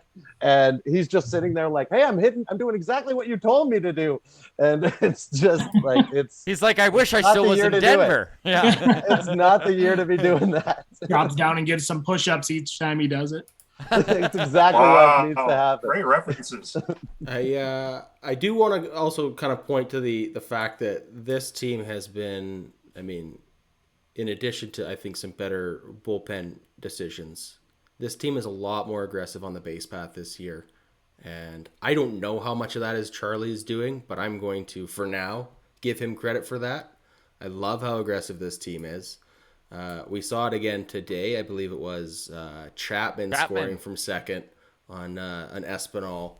I think it was an Espinal line drive in the outfield. Absolutely. I mean, Chapman is not exactly known for his speed, but just the aggressiveness in what ended up being a 2-1 ball game, and seeing an opportunity and going for it instead of saying, well, let's leave him on third and let's let the bats do something next. Like, I do really love that evolution of this team. So I know Montoyo's not flawless, but I mean, yeah, I've been thrilled with what I've seen. Flawless. I'll say that from what he has been in the past to what he is this year, I am absolutely thrilled with it. So, well, Jen asks, what manager is flawless? Rick. Tell him, Rick. Tony La Russa will tell you. There isn't enough he is. time today to get into La Russa's decisions that he made. Didn't have enough time. Pitching to Buxton with an open base, we can start there. Yeah. Hits a 3-run home run off of Hendricks, who's overthrowing so badly, pulls muscles in his back. I can't even. So. No, I say that jokingly because that's part of Jen's point, right? We're part of we're knee deep in the fan base, so we see we've got everything under a microscope. Yeah. Yeah, it is definitely easy to criticize your own guy and then realize that, like, well, they're not like there's a whole bunch of every other fan base is doing the same thing. Exactly. 100% right. Yep.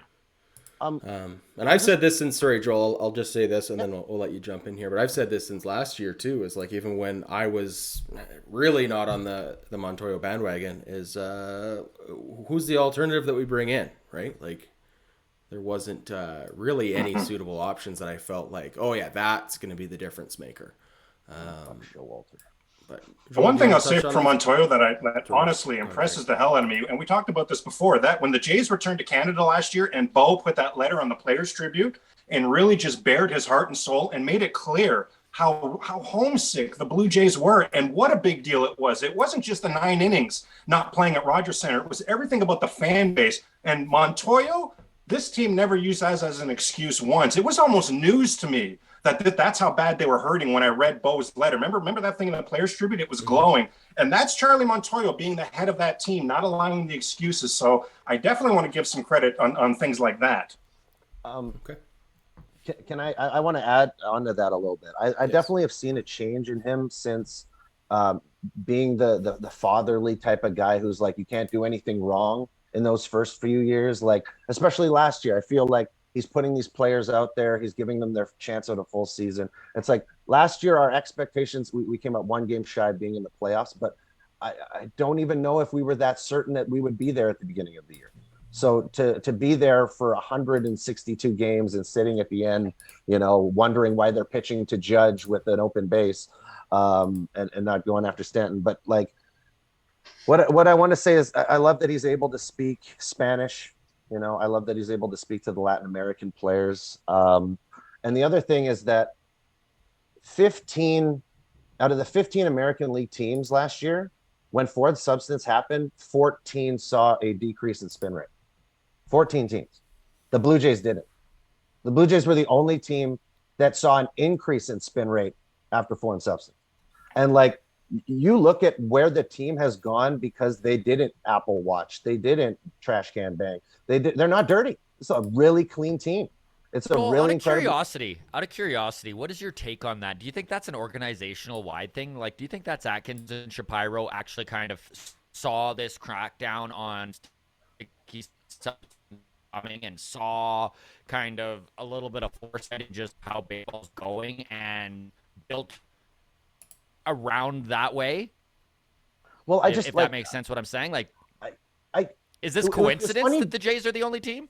It was like when I saw it against us, right? It wasn't us doing it and I'm like, oh, we're doing it, we're bad. No, I always saw it against us. And it's like it's an interesting position to be in, be like, oh, am I really biased about this? Am I just a fan that's like, and then no, the numbers bear out. Everybody was doing it against us.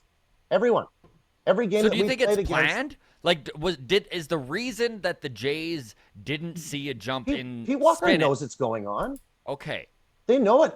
There's no way they don't know what's going on, but they're like, why do you want to, this is something that the game is so malleable at this state. It's like they're changing literally everything from a year to year basis. This is something that has to do with, stifling offense. Pitch normally, just, everything about the way that this team teaches their pitchers to play has never been that. I've just never seen that within this organization. There's so much dirt around. This team's doing this team's doing that. This team, I've never seen it here. And I watch this team a lot. I'm going to crack a joke, Joel. Are we sure they weren't cheating? There was no man in white in center field, kind of. Oh, yeah. See, that's the one thing. You have to go back to that, right? You have to go back to something like 12, 14 years ago, which didn't seem to be, it didn't feel legit when I did. I just love watching Craig's face every time the man in white gets brought up. Don't watch my video then. The only time I ever liked JP Arancibia ever, because he was just a nightmare, was he shot right back to the New York Yankees, because the New York Yankees said, hey, these guys are cheating at home, and he looked right in the camera and said, I'm hitting 114. Whoever the man in white is, my God, point him out to me as clear as you possibly can. I'm hitting a $114 in this hitter's park that we're cheating in. So lead me, Yankees. Direct me, please. In my video, I almost poked fun at the fact that it seemed made up. You know what I mean? I had people going, what was he doing? How was he relaying it at that point in time? So, like, it just seemed like it was really fabricated. All right. Well, let's move on from there and have a look around the league at some former Blue Jays and make some comparisons to their replacements and how everything has shaped up. Just want to touch in with YouTube quickly one last time. We got about 65 in the chat right now watching live, so thanks to the 65 of you. We only have 16 thumbs up on this video. So if you've been watching for an hour and 20 minutes, You must like it. So do us a favor and give us a thumbs up. It really helps out. All right. That is my YouTuber work in progress that I'm working on. So, all right. Thanks for that. Let's start with Robbie Ray and then have a look at Marcus Simeon and Steven Matz. Are you currently missing them, and how have the replacements fared in their absence? So let's start with Robbie Ray and Kevin Gossman as a comparison. We'll just make it really quick with this one because I know we talked a lot of Gossman off the top. I don't miss Robbie Ray. I will say that. Joel, how are you feeling? You missing Robbie yet? I miss him compared to Kikuchi, you know. Okay, fine, sure. Yes. All right, you got me there. For what they got and what we got, I'm definitely missing that. I don't think Ray is Robbie Ray right now. His fastball velo is at 92. That's not Robbie Ray. When he's throwing 98, it's going to be very different, especially with this you know, a league-wide low OPS. But Gausman's been better than he was in the first half of last year, which is, you know, so what can you, if that's the case, that's the best thing you could ever ask for, right? Like, was that first half of Gausman. Yeah, it's definitely worked out nicely. Anyone want to argue with us on this, or can we move on to Marcus Simeon and the replacement we've done through the infield here? I was going to say what Joel said, right? If you're talking Gausman versus Ray straight up right now, then you're absolutely not missing Ray with having Gausman, right? But if you were talking about potentially having both of them versus having Kikuchi, then that's a different conversation, right? So we got to look at it as being straight up. And you know, it's again, you're looking at what, a 5-year contract. So, you know, what will we be saying in 3 years? I don't know, but as of this moment, it's a win. All right, well, let's shift our sights now to one of the all-time Blue Jay single-season ads, Marcus Simeon with the Texas Rangers. Stat line for Marcus Simeon, 157 batting average, 0 home runs, OPS of 443. I am not missing those numbers. I do like hitting at the top of their lineup, Adam. Hitting at the top of their lineup and being that putrid. Like, my flipping gosh. Yeah. So what's wrong with Marcus then? Is he just? I mean, he's 31 now. Is he just past his prime and on the backside? Is this a organizational? That would be a hell of a slide. Yeah. I don't know. I don't know that I can necessarily speak to what's wrong with Simeon, but. I mean, he had an otherworldly season last year, which I think would have been difficult to duplicate regardless. Mm-hmm. Right. So then, you know, you have to sort of look at his season or the expectations with a sliding scale from there. What he's currently doing is certainly well below expected. I guess my question is, like, you look at, okay, so Simeon didn't sign here. I don't know what offer they made. I think he was gone regardless, to be completely honest. Mm-hmm. They get Chapman. You know, was Chapman brought here primarily for his defense? Was he brought here at all for his offense? Should they have added another offensive player? And if you take Chapman and Santiago combined, would you take that over Simeon?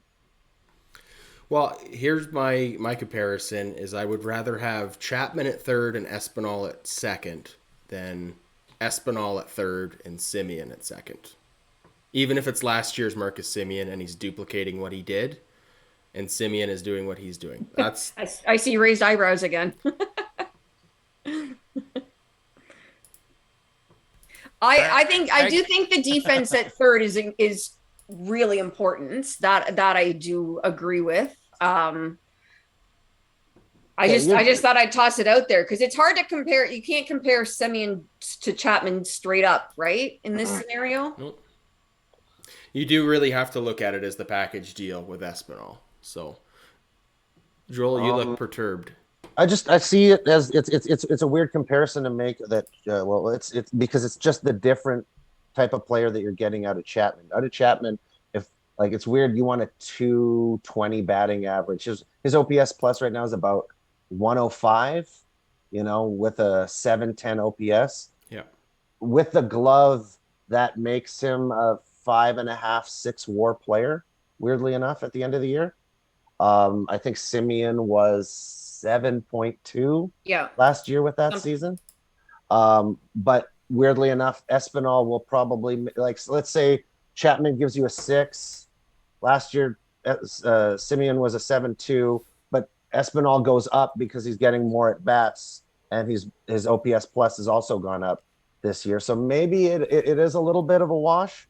It's just so drastically different why you're getting these wins. You're getting these wins last year from a guy who's breaking records offensively, and then you're getting it now from a platinum glove at third base who's saving you runs, right? It's just such a different thing to compare, but somehow at the end of the day, it's relatively similar in how they help you win ball games. Yeah, Craig, just in Simeon's defense too.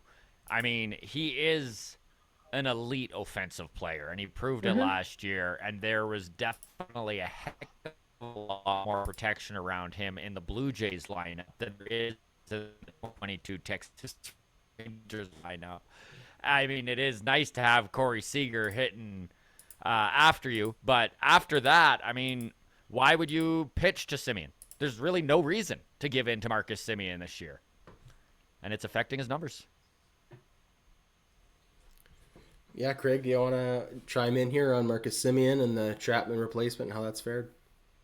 Well, I was taught last year what subtweeting was by Spencer here, who was subtweeting all of my apparently terrible Marcus Simeon takes. I'm not nearly as high on Marcus Simeon as a lot of people are. He did massive damage. It was a record season as a whole. It was all in chunks. Man, there was so much of last season where he was absolutely dreadful at the plate. Now, Spencer's point to me always was, if Marcus Simeon is the top issue for the 2021 Toronto Blue Jays, then congratulations on the World Series, which is fine and which is fair.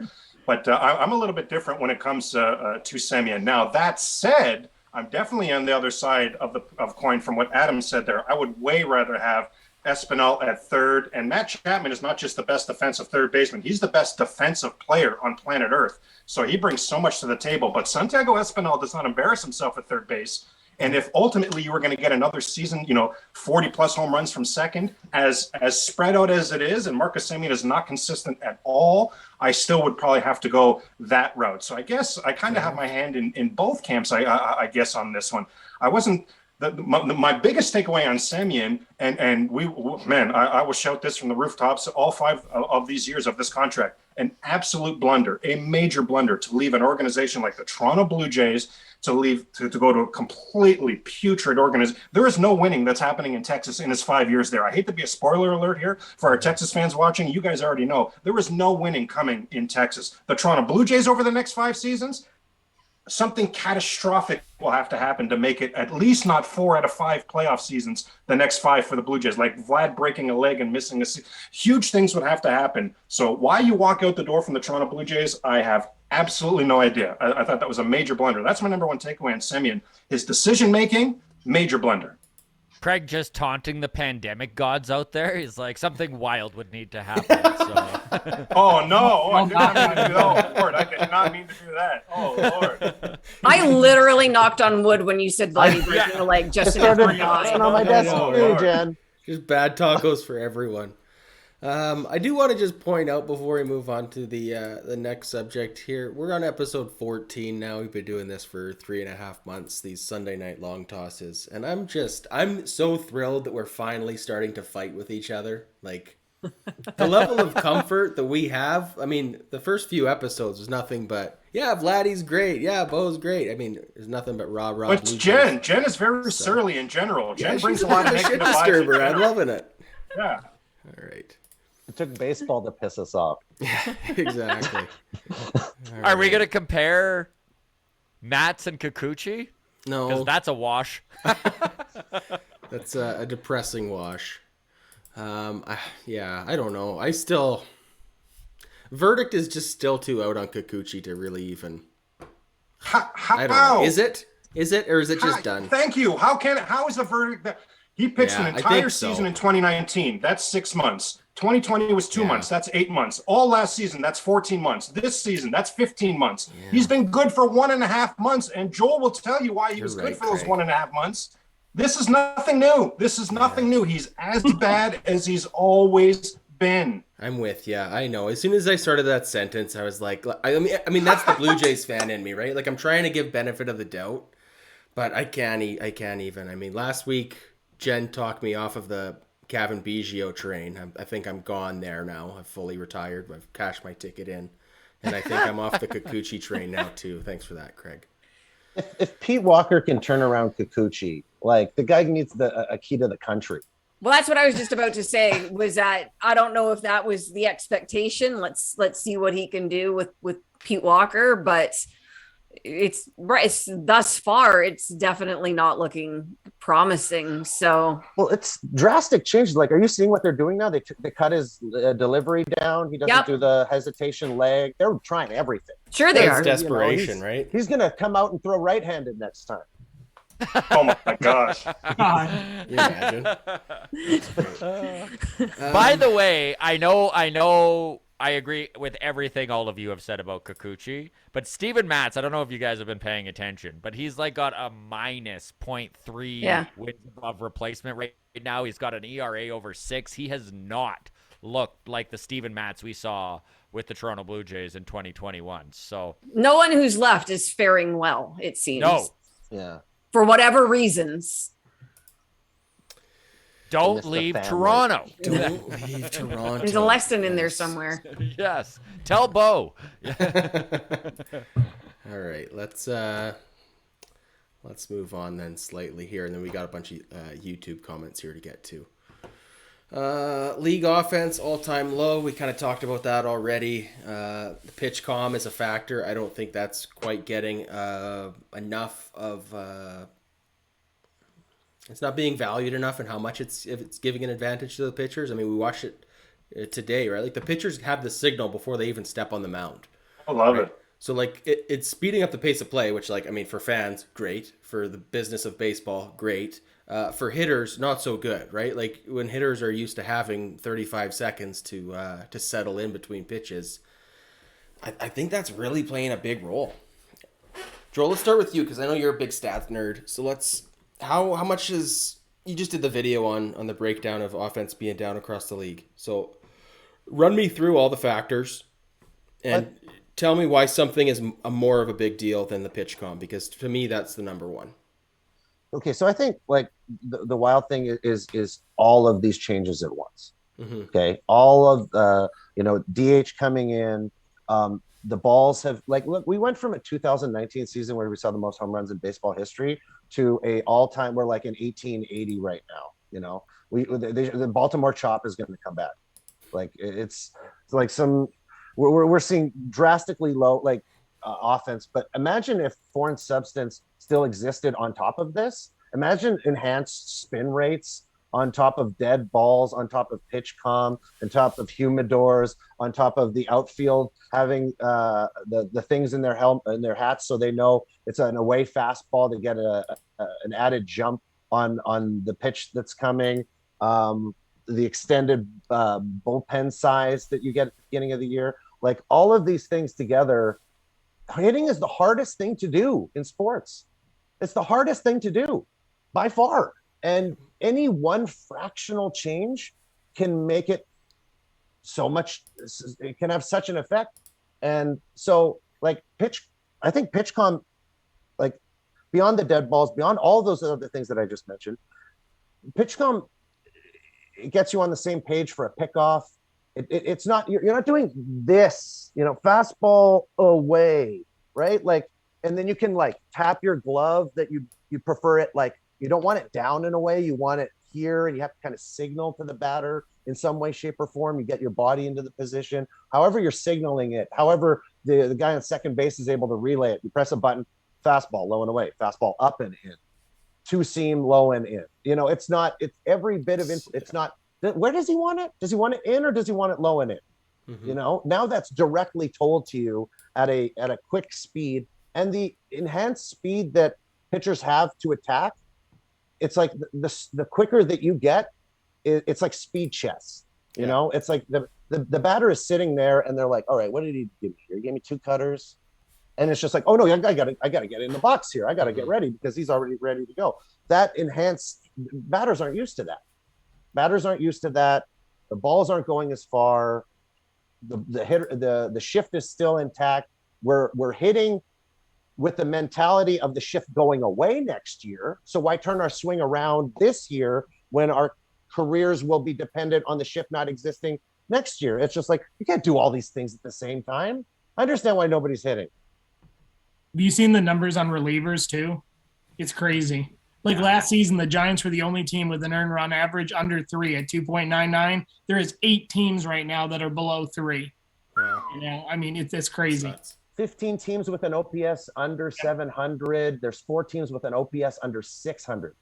Wow. I was saying that there's 4 teams in Major League Baseball that field an entire lineup of Bob Ukers. Right? The weather's not helping either. I mean, cold, windy, and game in Chicago. Late start to the season. Pop-ups that would drop. 99-day lockout, like all of these things.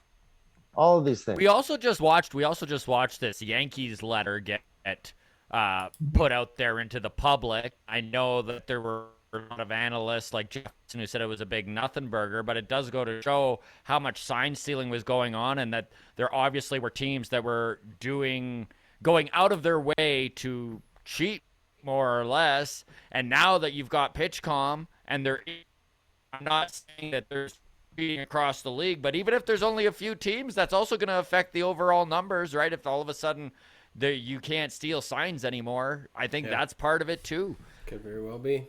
There has to be a correction at some point, doesn't there?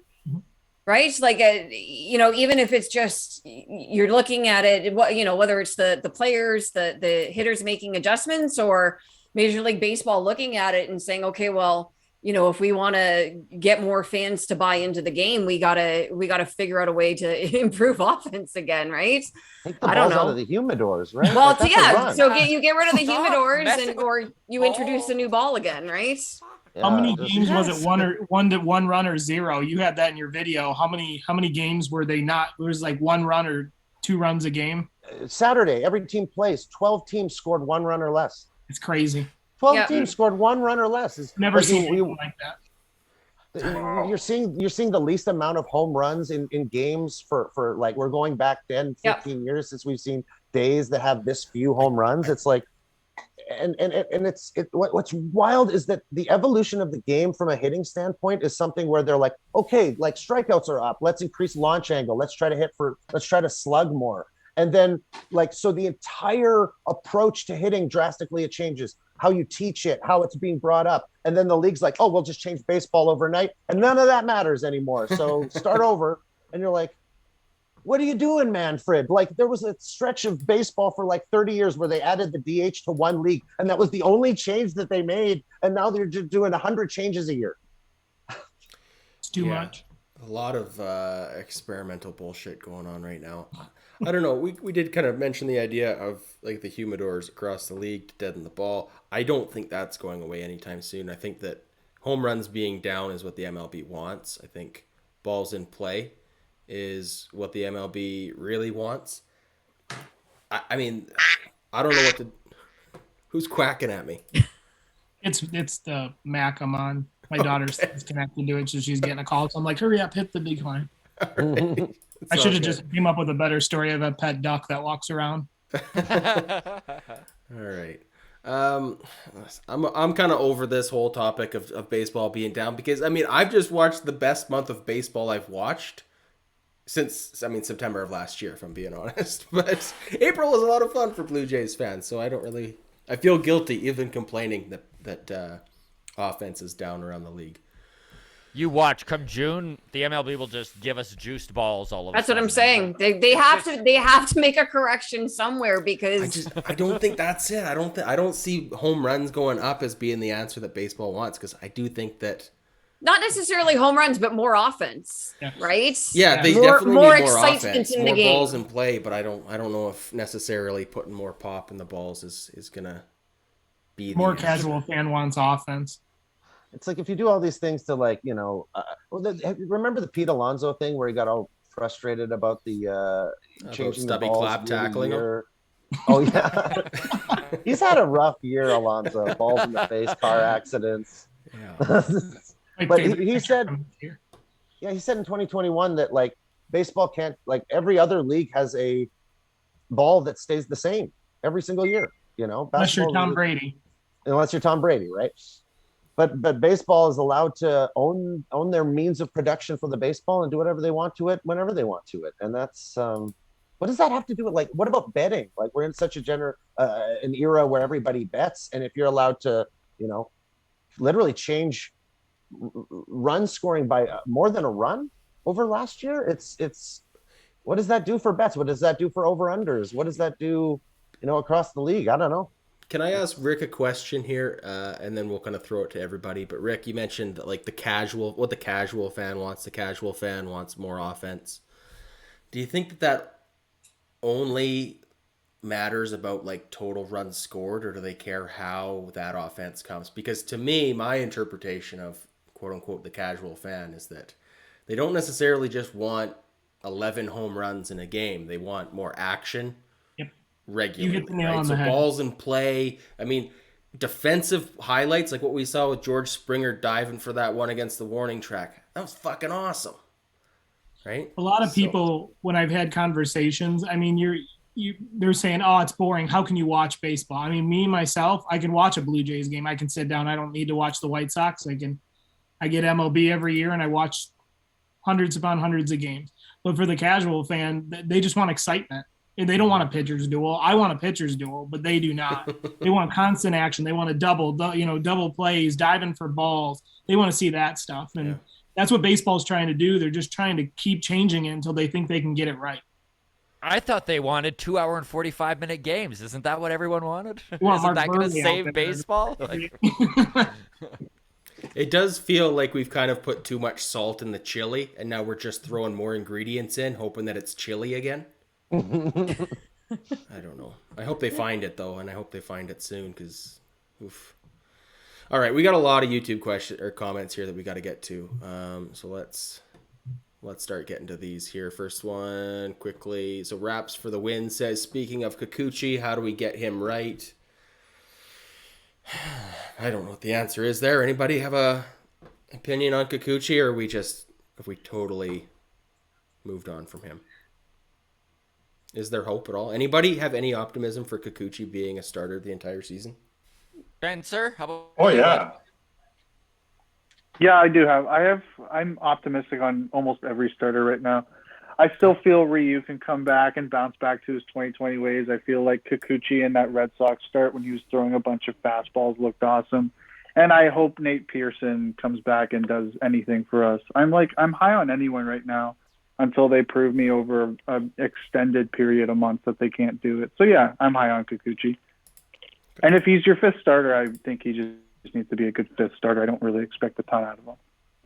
That is actually a really good point about Kikuchi, is that he was brought in to be the fifth starter, and I know that he's not really putting in the numbers right now that we would like to see out of that back end of the rotation, but it doesn't take that much improvement for him to be that guy, right? To be that 4.5 ERA guy who goes 5 innings every fifth time. I mean, can everyone see that possibly happening?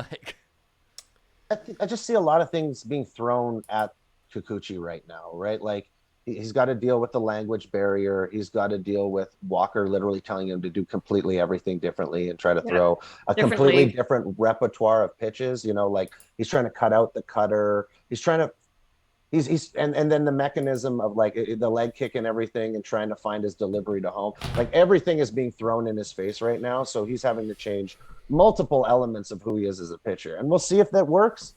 We'll see if it doesn't. If he's able to come in and give you, like, against a good left-handed hitting team, if he's able to come in relief, and throw 4 outs to a a stretch of batters where it goes lefty, lefty, righty, lefty. You know, like it's not what you want to be spending $16 million a year for. Exactly. But you know, it's if the first three are going, we can find a fix. We can find a fix for more starter depth. You know, whether it's internal or external. Let's just guess that maybe Kirk gets moved and we do bring in a fourth pitcher who pitches like a top 3 pitcher. That 5th spot in the rotation, then who do you feel better about projecting throughout the course of the season? Ryu at number 5 or Kikuchi as our number 5? Because for me, that's where I don't see Kikuchi fitting into this lineup, because I do feel like he's the more bullpen move kind of a guy, and Ryu is the inevitable 5th starter. Am I wrong about that, Jen? I think Ryu as well, just because he has a little bit more of a track record. Yeah, Ryu's in the starting lineup. Yeah.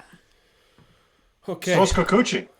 There's no such thing as $16 million for a guy that you're bringing in a mop-up role every couple of days. There's no such thing as that. This is a rare swing and a miss from Shapiro and Atkins, and Spencer's referencing that Boston start. The start before against the Yankees, Kikuchi threw 27 fastballs. The Yankees did not swing at one of them. They did what teams did last year. They sat and smacked the slider. Boston, for some reason, was willing to play the little reindeer games. They chased the fastball. The next 2 teams after went right back to that Yankee approach. If you're reading fastball, leave it. Chances are it's a ball, by the way. Leave it. That cutter or that slider is going to come in and sit right there like it's on a tee to be dealt with. Debbie Downer back in the house, guys, for Kikuchi over here, I guess. I think for Kikuchi, like, I know this probably isn't a fair comparison, but when Ray was traded to the Blue Jays, he was not good. Like, super high walk rate. Then he came in, was fine in 2020, which was like a fake season anyways. And then he became what he is today. And Kikuchi is like, doesn't have a track record, kind of like Ray doesn't have a track record. Worked with Pete Walker. Also had to work with Pete Walker through a lockout shortened spring training. Like, I'm willing to just give him a ton more time than what are we at, 3 or 4 starts. I'm willing to give him a few months before I kind of write him off at least. I know the comparison to Ray is probably not fair, but you know, these things take time. I think switching teams takes time too. I think it's fair to say. Sorry, Scott. Jen. No, I was just going to say, I think it is fair to say that we maybe need to see a little bit more from him before we write him off completely, right? 100%. And if there is improvement and that's your 5th starter, okay, 16 million might be a lot of money, but you know, I guess you'll take it at that point. I do want to see more. I'm not super optimistic by any stretch of the imagination, but I do think it's too early to write him off.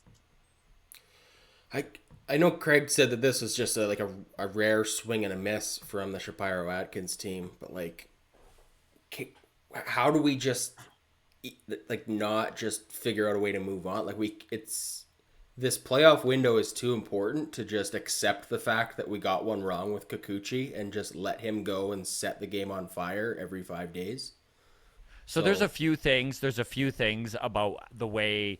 Number one, I hated that this deal was for 3 years, but it is what it is. Now, they did structure it 16, 10, and 10, so it's not quite as big of a chunk after this season. So if they do need, $10 million a year for a guy in the bullpen is still a pretty heavy hit to take.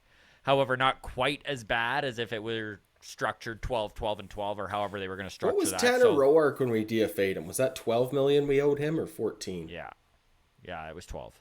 Okay. Maybe this organization, like maybe Shapiro and Atkins flew a little too close to the sun, right? Like maybe they just were like, Walker can fix anybody. We can, like.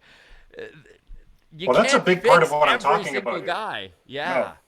Thornton, Ryu's disintegrated before our eyes. Walker's had misses. He's human. But that's a big part, Scott, of what I'm talking about is there's 10 pitchers in the American League that will make more than Kikuchi this season. That's why, Scott and Adam and gang, that's why I classify it as a swing and a miss. Mm-hmm. It's not even possible to get value out of this. 10 guys will make more than Kikuchi. It's not even possible. There's no Pete Walker magic that has Kikuchi a top 10 pitcher this season. It wasn't even possible. Yeah, we would take fair. all 15 pitchers in the American League. We would take their ace over Kikuchi. We would take their number 2 over Kikuchi. We would take their number 3 over Kikuchi. That's 45 guys without even blinking. And we would get into the 50s or 60s if we really did a deep dive. So the contract was just a blunder from jump. Isn't it awesome though that our baseball team is spending money on players compared to a few That's the years big ago? point, yes. That's a great point. Because we had a bunch of old guys and absolutely no core that it made no sense to go out and sign free agents. Like it's kind of nice. Like if we're kind of complaining about a 3-year contract for a pitcher we hope is just reliable. Like it's awesome. It's a great spot to be in. It is a great spot to be in. Absolutely right, Spencer. That was literally Walkoff episode 5. We said that was the best thing about the Kikuchi signing is no matter how he turns out, it's a clear-cut sign that Jays have pushed the chips all in. They're all in. This contract is unheard of for a number 5 pitcher. Even if I'm wrong and he works out, whatever. It was such an indicator that this team, we've talked about this before, guys. We knew Rogers must have made it clear to Shapiro and Atkins when they came over that when you've done the heavy lifting and get that playoff window ready to be open, you're going to be thrilled with what the payroll is going to be. You will have blank checks from us, and we've seen it. Ryu, Springer, Gausman, and that list is going to go on and on. We've seen it. It's such a great sign. That's a great point by Spencer. Exactly correct. All right. And I think, Craig, you're right. You're nailing it. We all hope we're wrong. Like there's no doubt in my mind that all 7 of us here right now who have just spent the last 10 minutes shitting all over Kikuchi and that signing, I hope we're all eating our words at the end of this season. But if Kikuchi is good, the Jays will literally finish ahead of the Rays. Think of that, marinate that statement later on, because that's not a gimme statement, man. That's quite a statement. So exactly correct, Scott. I hope I'm wrong about him, and I hope I'm wrong about Raimel Tapia. All right. You're not. No. Well. You're not. All right. Next one we've got from quick one here. This is from Simon. Says MVD. Get some most valuable Dannies in the chat. So shout out to Danny Jansen. Hopefully he's back and healthy and productive soon. Jeremy in the chat says, can we get excited for Espinal yet? And Garth Orgy adds, Espinal is at a 0.7 F-WAR and Bo is at minus 0.2. So he wants to know who ends up with a higher F-WAR by the end of the year, knowing that F-WAR factors in defense more than B-WAR. None of that made any sense to me, but I assume you guys know the difference between the wars. One factors in weather, one doesn't. Is that the difference? All right. Generally speaking, who finishes with the higher WAR at this point, or I guess project ahead through the season? Espinal or Bo Bichette? Is Bo Bichette going to turn it around and have the kind of season that we were hoping for? Oh, for sure. That was our whole point about Simeon's slow start, is he always has slow starts. Bo always has slow starts. Yeah. So if we were willing to give Simeon the pass because of that, then I'm certainly willing to give Bo the exact same pass. 1,000%. Love it. Yeah, on talent alone, you got to go with Bichette having the higher WAR at the end of it, right? And that's not a knock on Espinal whatsoever. But just gut instinct would tell you that it's got to be Bo. And if it's not, then there's a real problem with Bo. Yeah. 100%. You know what we need to figure out, Jen? We're in trouble. Yeah. Well, we need to figure out what road trip, and I'm not even kidding on this, guys. We need to figure out what road trip Dante Bichette is going to go and spend some time with these guys. And I'm not even kidding.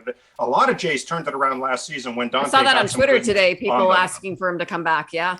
Wow. Okay. Yeah, people making that suggestion. So. I think it's still mind blowing to me that this is like Bo Bichette and Vladdy's first 162 game season in the Rogers Center. Like the expectations are like, we don't have a lot of history on what to expect out of these guys. So, if Bo Bichette is a slow starter, so be it. He'll be higher in F-word than Espinal just because his ceiling is way higher overall as a player. Spencer, did you forget to mention it's Kevin Biggio's first full season? Did you forget to mention Kevin Biggio? Well, he kind of had a full season in Buffalo, and he'll have another one this year. And I'm expecting big things out of him in Buffalo. In Buffalo. That's on tape. That's on tape. In Buffalo. Big asterisk on that. All right. A couple last things to get to here, and then I do want to end with everybody's thoughts on the renovations coming to the Rogers Center. this off season, because I heard something that really made me excited, and I want to get to that. But a few more comments here from YouTube. And lastly, before we do, again, we're floating around 60 on the live chat, recording this Sunday night on YouTube. So thanks to everybody who's tuned in, giving us your comments and your questions. If you are rewatching this Monday morning, because we do re-release it Monday morning, and you're at the 2-hour mark of a baseball conversation, then I think we've earned your thumbs up at this point. If not, a subscribe and a comment. And all that bullshit to help out the algorithm. I know I hate saying it, but it does actually help the channel more than you guys can appreciate. So thank you for the likes and the comments and everything like that. If we are at the 2-hour mark and you're still watching, we appreciate that. All right, back to the YouTube comments. So this one is from Simon Denis. Says, how huge does this New York series coming up feel already? And it's the start of May. We are missing Cole and Severino, but we're also not having Gossman and Barrios. What is your predictions for this series? So it's a 3-game series against the Yankees in Toronto. Scott, let's start with you. Every series is huge. I mean, before we even dive into the Yankees, let's just talk about the fact that they just took 4 of 6 games against the Astros. They now have all of the tiebreakers when it comes to any sort of wild card or playoff stuff that goes on. That's massive. And these are things that this team needs to keep in mind, right? So, like, yeah, they're 2-2 against the Yankees. We need a split at least here, right? At least. Yeah, So, I mean, I'm on that train. I think they take 2. Honestly, I do think it's going to be a split. The Yankees are a very good team. They're hot, even though they've had. Is it a 4-game series or a 3-game series? Well, it's a 3-gamer. Yeah. 3 it's a games. 3-gamer. Yeah. Okay. Yeah. Right. Then they do 4 after that, right? It's like after the No, next Guardians. week 2. Yeah. They Right, split the exactly. 4-game series at Yankee Earlier. Stadium in the cold. So I want 2 out of 3. Yeah. Scott, I Yeah. get what you're saying about, every game making a difference, which it does in a 162 game season. But do you think we put too much stock in how we do in the beginning? For instance, I know the Blue Jays are off to a pretty good start, probably their best start since 2009. But that year they finished 4th. If you look back at the last 2 teams that have made the World Series and won, they both had losing records in April. So are we putting a lot of stock into hot start? Well, I would say as a lifelong Blue Jays fan, it has always felt like this team either gets off to a hot start and then can't sustain it all year long and finds a way to miss the playoffs, or we stumble so badly out the blocks that by the time the team puts it together, we're too far back, we're in too deep of a hole, and we can't climb out of it. So You only win 91 games. you only win 91 games. Yeah, I mean, I I think remember the that AL happening East- with the Delgado and Sean Green era. Like, that happened to me all through the 90s. But Sorry, go ahead, Jen. this hot start is different from what you would expect the Blue Jays to be doing, right? They're not winning so much, pounding the ball and putting up 5, 6, 7 runs like we've seen them be able to do.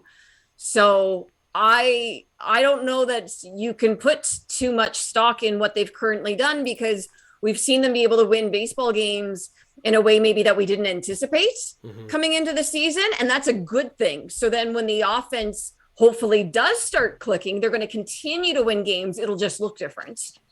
I just look at both times, 2015 and 2016, when they went to the ALCS. Both times they had losing records. They did. Yeah. I mean, I'm just saying hot starts. I mean, it is what it is. A lot of these teams that are underperforming, they're going to come around. So, I mean, it's hard to put. Every game does matter. Scott's right. I mean, you could lose by 1 game. I mean, sure, the Blue Jays would like to turn around one of those games last year. I mean, that's playoffs for them, but I just think, again, yeah, I mean, it's a 162 game season, so we got a long way to go. And health and luck is absolutely going to play into it for any of these teams. With the shortened spring training, it's going to make it even more difficult. I think part of it, Rick, for all the Jays fans that are so excited about this start and this April, is that they did lose by 1 game last year, and they still won 91 games, and September was such a hot start. And so you start looking back on April, and you're like, if we only just won one of those 1-run games we lost, and now we just went 9-2 in 1-run games, and you just feel so much more excited about this team because, like Jen said, right, I really don't feel like this offense is clicked yet. So the fact that we're still winning games and the offense hasn't even been firing on all cylinders is nothing but positive. I agree. I was going to add to that. I think teams like the Nationals and the Braves can afford to have that weak start in the divisions that they're in. Yes. If you want to compete, especially for the division in the AL East, you got to play baseball from beginning to end. If you want to finish ahead of the Yankees, the Red Sox, the Rays, right. you can't take the foot off the gas at any point, because one team won't. One team will keep their foot on the gas for the entire season, and they will take the division. So and it's no just a little offense bit to different. No offense to your White Sox. No offense to your White Sox, but the AL Central is not a joke. The same. Well, and I think I was saying that mostly so you guys would agree so I could feel better about myself. So I didn't want to throw that out there either, but I was like, tell me you're a White Sox fan without telling me you're a White Sox fan. April means nothing today was brutal. Very true. There isn't an actual equation, but I've always felt like, Rick, if this makes sense, I've always felt like every 2 games that you win in April, that the Jen's point maybe aren't your traditional wins. Maybe, I didn't see that coming. Maybe that was a nice win. Every 2 in April is one less must win in September. I've always felt it was a little bit along those lines. You're 100% right. Because to Adam's point, we went through 20 years where every September, man, if the Jays win 10 of 11 over this 2-week stretch, my God, they're back in it. Every damn September for 20 years. Every damn September, isn't it? Oh man. But as far as this Yankee series, guys, I'm absolutely concerned. Pitching matchup tomorrow is big time in New York's favor. Montgomery over Stripling, and then Wednesday is who shall not be named, Kikuchi, against Nestor Cortez. Yeah. Tuesday is Manoah on the mound, but this Monday and Wednesday, very concerning. Now, Rick's got me thinking, who cares, because it's April, but it's not, it's May, but who cares? But still, I'm concerned. Did anybody see the Cortez pickoff? Any feelings on that? I don't mean to sidetrack, because I know. No, I didn't see it. What happened there? That diving play? Yeah, yep. So Cortez has Bobby Witt Jr. picked off. Oh, yes. Throws it, tries to run him down, and then it's hard to tell. I mean, I can't tell if he's coming off the bag or he was pushed. I just want to get your guys' quick thoughts about it. For those of you who've seen it, I don't know. For anybody who's listening or watching right now, just maybe hop on YouTube and search that for the Bobby Witt Jr. Out from Cortez. But yeah, it's basically running from second to third. I think slides into third, and Cortez is diving for the tag at a pretty similar time. Looked like his momentum was bringing him past the bag, but also maybe he was going to stay on. But inevitably what happened was he did go past the bag, and the ump called him out. So the question being, was he pushed off? Because if he's pushed off the bag, that should not count as an out, correct? Did I sum that up correctly? You nailed it, Adam. Okay. The old 1991 Ken Herbeck pulling Ron Gant off the bag. Oh, right. Oh, geez. Wow. Rick, we're the only ones on here old enough to remember that. My goodness. I'm giving my age, unfortunately. So luckily, umpiring doesn't matter this year, so it's fine. Whatever the call was, it doesn't matter. For me, when I watched that play back, it did look like he was, for me, like he came off the bag on his own, and the tag followed him off the bag. But I don't know. It's hard to tell when you're not watching things live and in real time. Yep. So I don't necessarily feel strongly about that point. Does anybody else have a take on that? But I would say I'm kind of okay with it, with the call. There's that in the Marwin Gonzalez play where he's blocking second base as well. That was some interesting calls there. Yankees are always in the middle of some sort of terrible call, one way or another. Every time I look up to do a video for a controversial call, I'm like, I don't want to put the Yankees in there, but I can't avoid it. They're in every play. All right. Well, let's move on to this one. From Derek on YouTube says Craig's going to lose his hair being on this podcast. So all those eye rolls from owner's iPad over this there. Hair? Yeah, I was gonna say that shit may have sailed. My goodness. And then come on, Derek, pay attention. We got a comment from Momo says, "Make Pete Walker the manager." That won't happen this year, that's for sure. After his drinking and driving. We don't want that, guys. So. I know that was probably in jest, but guy, how many of us watch the NFL, and how many times have we seen a brilliant offensive coordinator become the head coach? Well, now you're in charge of the whole product. Now you're in charge of everything, and it's a problem. Same thing here with Pete Walker. No. Yeah, there were people who were saying that the past couple of years, and being able to take pictures and work magic with them does not translate into managing a roster or anything else that the manager does. So I don't know if he was joking or not making that comment, but yeah. And then of course toss in what happened a few weeks ago, and that's certainly not happening. Maybe just blanking, but has there been a successful pitching coach even go manage a team? I mean, I can't think of one off the top of my head. I can't. It's always catchers that become the managers. Yeah, you're right. It's always the catchers. What was our manager who went to the Red Sox, won the World Series with the Red Sox? Farrell. Oh, John Gibbons. Not John Gibbons. Farrell. Sorry. Farrell. John Farrell. Farrell was a pitcher. He came from pitching. But you just don't. But it's rare. It's Rick really asks rare. For successful. Yeah, he asked for successful example though. All right. Well, he won a World Series. Let's have a look. Yeah, I guess that counts. Internally, how do we feel about John Schneider as a? That's where I was going to go. I was saying that he would probably be the heir apparent if anyone. If you're looking at anyone on the staff, it would be John Schneider. Sure. Schneider's done a nice job with Kirk. Kirk's framing has become excellent. And Kirk used to be a nightmare with framing. That's Schneider working with him every damn day. Well, 100%. And that is the only thing with moving John Schneider up is, will they stick with this same, like, will they go in-house? Like, if you're going to fire Montoyo, most likely whoever is going to be the next manager is going to want to bring their own team, right? Like, we're going to see a major switch over. I don't know. I love Schneider, and I would love to see him manage this team. I just don't know if that's how it will play out, right? I don't know. Well, you talked about his work with Kirk. We do have a comment related to that from YouTube. So Mr. Bo Production says, we cannot forget Kirk's framing, one of the best this year. So anybody want to give some love to Alejandro Kirk and the improvements he's made? Defensively, so much better. Like if, he's become a more complete player, which simply increases his trade value. Who's teaching him the infield hits? Today, picking off the guy at first base there when that was great. Just heads up ball, great heads up ball play to go. And sorry, Joel, go ahead, bud. I was just saying, who taught him the infield hits? How to perfectly place it right there and have absolutely no speed to be able to beat those out. Can't believe he's got so many infield hits this year. Who do you think wins in a foot race, Alejandro Kirk or John Schneider?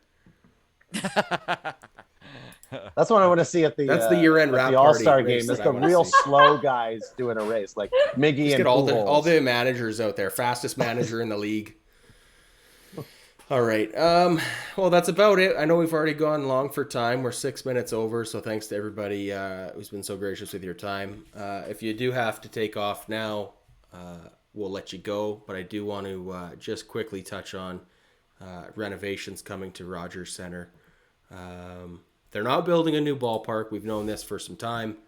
But on the pregame today, I don't know if anybody else caught this. Shai Davidi was talking about projected renovations for this offseason. And for phase one, which will happen this offseason, he says the outfield wall will look vastly different. So a lot of emphasis going into there. He says the outfield wall in particular, maybe elevated bullpens, perhaps even, and this really caught my eyes, asymmetrical walls in the outfield. So I would fucking love to see that, because outfield wall is such a game changer in the excitement of a ballpark. And that's, for me, that's one of the, I know for Scott, it's no cup holders. But for me, the biggest thing is that outfield wall. It's boring. It's super dated, and I want to see weird corners. I want to see 7-foot walls, no taller. What does everybody want to see in phase one of renovations at Rogers Center? Joel, I want to see my beer nestled into a place in the 500s is what I want. But no, I agree. The outfield wall. All right, Joel, let's go to you. Outfield wall. What do you want to see specifically? What makes for a good outfield wall? Oh wow, that is a. I didn't know we were going to be thrown on the artistry of the outfield walls, and you look in the AL East, and you've got Short Porch in New York, you've got the the Green Monster in Boston. You have all of Tropicana Field and whatever that is. But what would you do to the walls? Like, remember that is the wall that created the Kevin Pillar catch, right? Like, that's pretty much like the most amazing catch ever. But if offense is going to be down, then maybe bring it in, bring it down, tweak it a little bit for the righties, since we're so righty heavy. Just put the short porch kind of in the opposite side, and that'd be good for me. Here's a thought: take the right field wall, bring it in.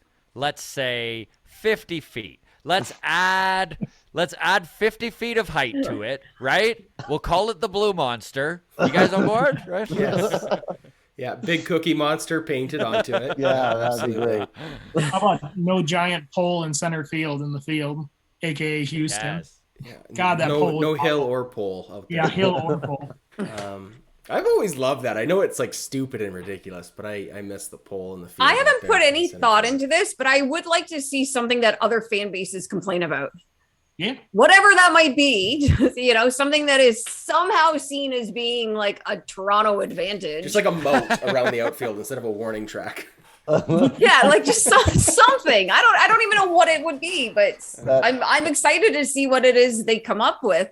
I caught a bit of that interview, and one of the things that it has nothing to do with the outfield wall, but just the fact that so many seats don't face home plate. Mm-hmm. Right down the line, you're kind of facing almost away and needing to reorient. I thought that was a good. I'm glad that they brought that up, because there is definitely a need to do that. And I am team cup holder forever, Scott. I agree with you. It does. It's a small thing, but it does improve the overall fan experience. Yeah, absolutely. Well, it sounds If like you're paying $15 a beer, I want no chance of kicking it over, right? Like just it sounds like phase 2, so off season next year. Not off season this year will be outfield wall. Off season second year is the rest of the lower bowl and adjusting the seats and everything like that.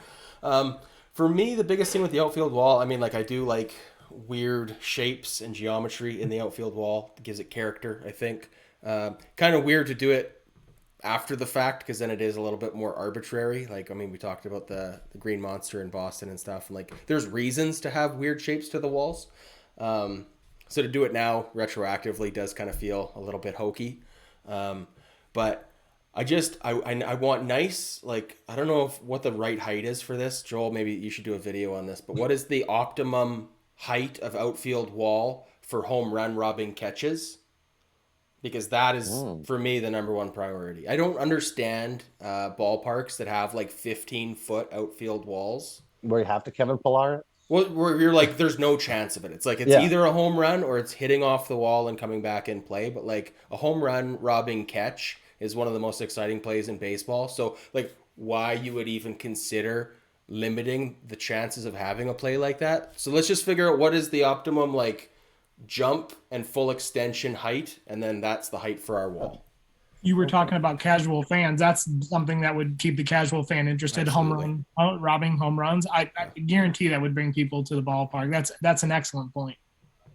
So you need it at that like Mike Trout where he gets his like just arm above. So figure out the height of that for me, Joel. Where it's like you get 1 foot off the wall and then armpit at the top of it, and then that's the height. Give me that. And then just give me like 20 feet of wall that's like 3 feet tall, where guys are like catching it and falling over, like in striding over it, making catches in the bullpen. If we could just have the whole warning track be trampolines, actually, then I'm fine with that too. Ice for Canada. There you go. What was the old stadium where the bullpen was on the field? Was that the Polo Grounds where they had the actual bullpen in the outfield? Yeah. You hit the ball into the gaps and it would go into the bullpen. That's why I was agreeing to her. Just make it weird. Make it so other teams hate it. Absolutely. Let's do something really weird. Just a hot dog vendor right out there in left. Just hot dogs for players. Absolutely. All right. Well, that is pretty much it. I see Craig had to dip off, so thanks again to Craig and Owner's iPad for joining us today. Let's throw around quickly and say our goodbyes. Let's start with Rick. Rick Talks Baseball on TikTok. Thank you so much for taking the time today. Good luck with your White Sox turning things around. I mean, it's May now, so it's too late to say it's early. But what are you working on TikTok? Where can people find you? All that sort of stuff. Yeah, just on Instagram or TikTok, it's Rick Talks Baseball. Like I said, all historic stuff. I try to stay away from anything controversial, no politics, no anything. It's just a place for people to share their opinions and debate on baseball without hate. So, like I said, I mean, today I'm going to be doing something. I'm doing historic teams, historically great teams. We're doing the 1994 Montreal Expos. If you guys get a chance to check it out. So Sweet. if Very you're cool. not following, follow. I appreciate it. And thanks for having me on. Anytime you guys want to have me on, I'd be glad to be here. Definitely have you back. Awesome. Okay, Spencer, with the Gengar and the Blue Jays hat. Thanks so much for taking the time to talk ball with us. You're pretty active on Twitter. Scott tells me every day this guy gets like 1,000 retweets on all of his Twitter stuff. I'm not on Twitter, so I don't really know what any of that means, but it sounds like a big number. So good job with your Twitter. Thank you. Thanks for having me on, guys. Really had fun today. And Honestly, Spencer, I do really, I really enjoy your Twitter. Like, you're so funny. That's the one thing with Spencer is like it's not all stats and stuff like that. He's very entertaining. Entertaining, yes. I appreciate that. Thank you. Really nice to meet you, Spencer. Yes. Yeah, nice meeting you guys as well. Joel, how's movie productions? All going great. We have our last 2 days of shooting. We shot this previous Tuesday out at Griffith Park in Los Angeles, which is the big like observatory that looks over the city. I don't know if you can picture it in your head, but it was an amazing shoot. It's the first time we actually got to go outdoors with it. We have 2 more shooting dates, and then she's done. So I'm really excited. Very excited. And then cool. TikTok, that thing too. You can come on there and check me out on TikTok. Love your TikTok content. All right, thanks, Joel. Jen, good luck with your plumbing. I hope they get the water sorted out and you're able to shower at home. Me too. Thank you. Thanks for making it work today. I know when Scott told me that you were going to be a game time decision, I was kind of bummed out. So we're glad you can make thank it. You. Anytime. I've really been enjoying coming on here, and great. Yeah, feels like I'm almost a semi-regular maybe now. So anytime. We can call you a regular now. Especially now that you're causing all this drama with Craig and all the fights between everybody. So this is great. Entertainment value. Exactly. The reason we laugh. All right. Scott, as always, it was a pleasure, my friend. Yes. We'll see you Tuesday. We're actually going to do a live stream on Tuesday, correct? Well, and it's Alek Manoah versus the Yankees. So hell or high water, we've got to be there for that one. That's right. And we'll be watching. All right, guys. Am I going to see you guys tomorrow night? What's tomorrow night? Moneyball? Oh yeah, we're doing the Moneyball movie review. Yeah, we'll do that. Okay. Segue, yeah. Support us on Patreon. We do baseball movie reviews on Patreon. So $4 a month gets you in there. We have done Bull Durham. We have done Mr. Baseball. We have done Major League. We have done A League of Their Own, which I might have deleted on accident before I published it. Still trying to find that file. So, yeah. I want to hear what you guys have to say about Moneyball. I'm curious. I made the mistake of bringing up Moneyball to Keith Law once, so. Well, I know Joel's going to have some strong opinions, and he's going to join us for that one. So it's going to be a lot of fun. All right, to everybody else, thanks for tuning in. If you're watching this live Sunday, thank you so much. I think this was the most concurrent viewers we've had so far. We were up into the 70s at one point, so that was pretty cool. If you're watching this Monday morning, again, like, comment, subscribe, all that nonsense. If you're listening to us on Spotify, iTunes, or all those places, continue to do whatever you do. We appreciate it. Our numbers continue to grow, which only helps us get more and more guests that we do not personally deserve to have. And a big thank you to our sponsor, Oh My Apparel, who just helping out a little small time baseball podcast. Pretty darn cool. Big time. And Duncan should be on the show next week. So There we go. Thanks again for everybody, and we'll catch you on the next one. Cheers. Bye, friends.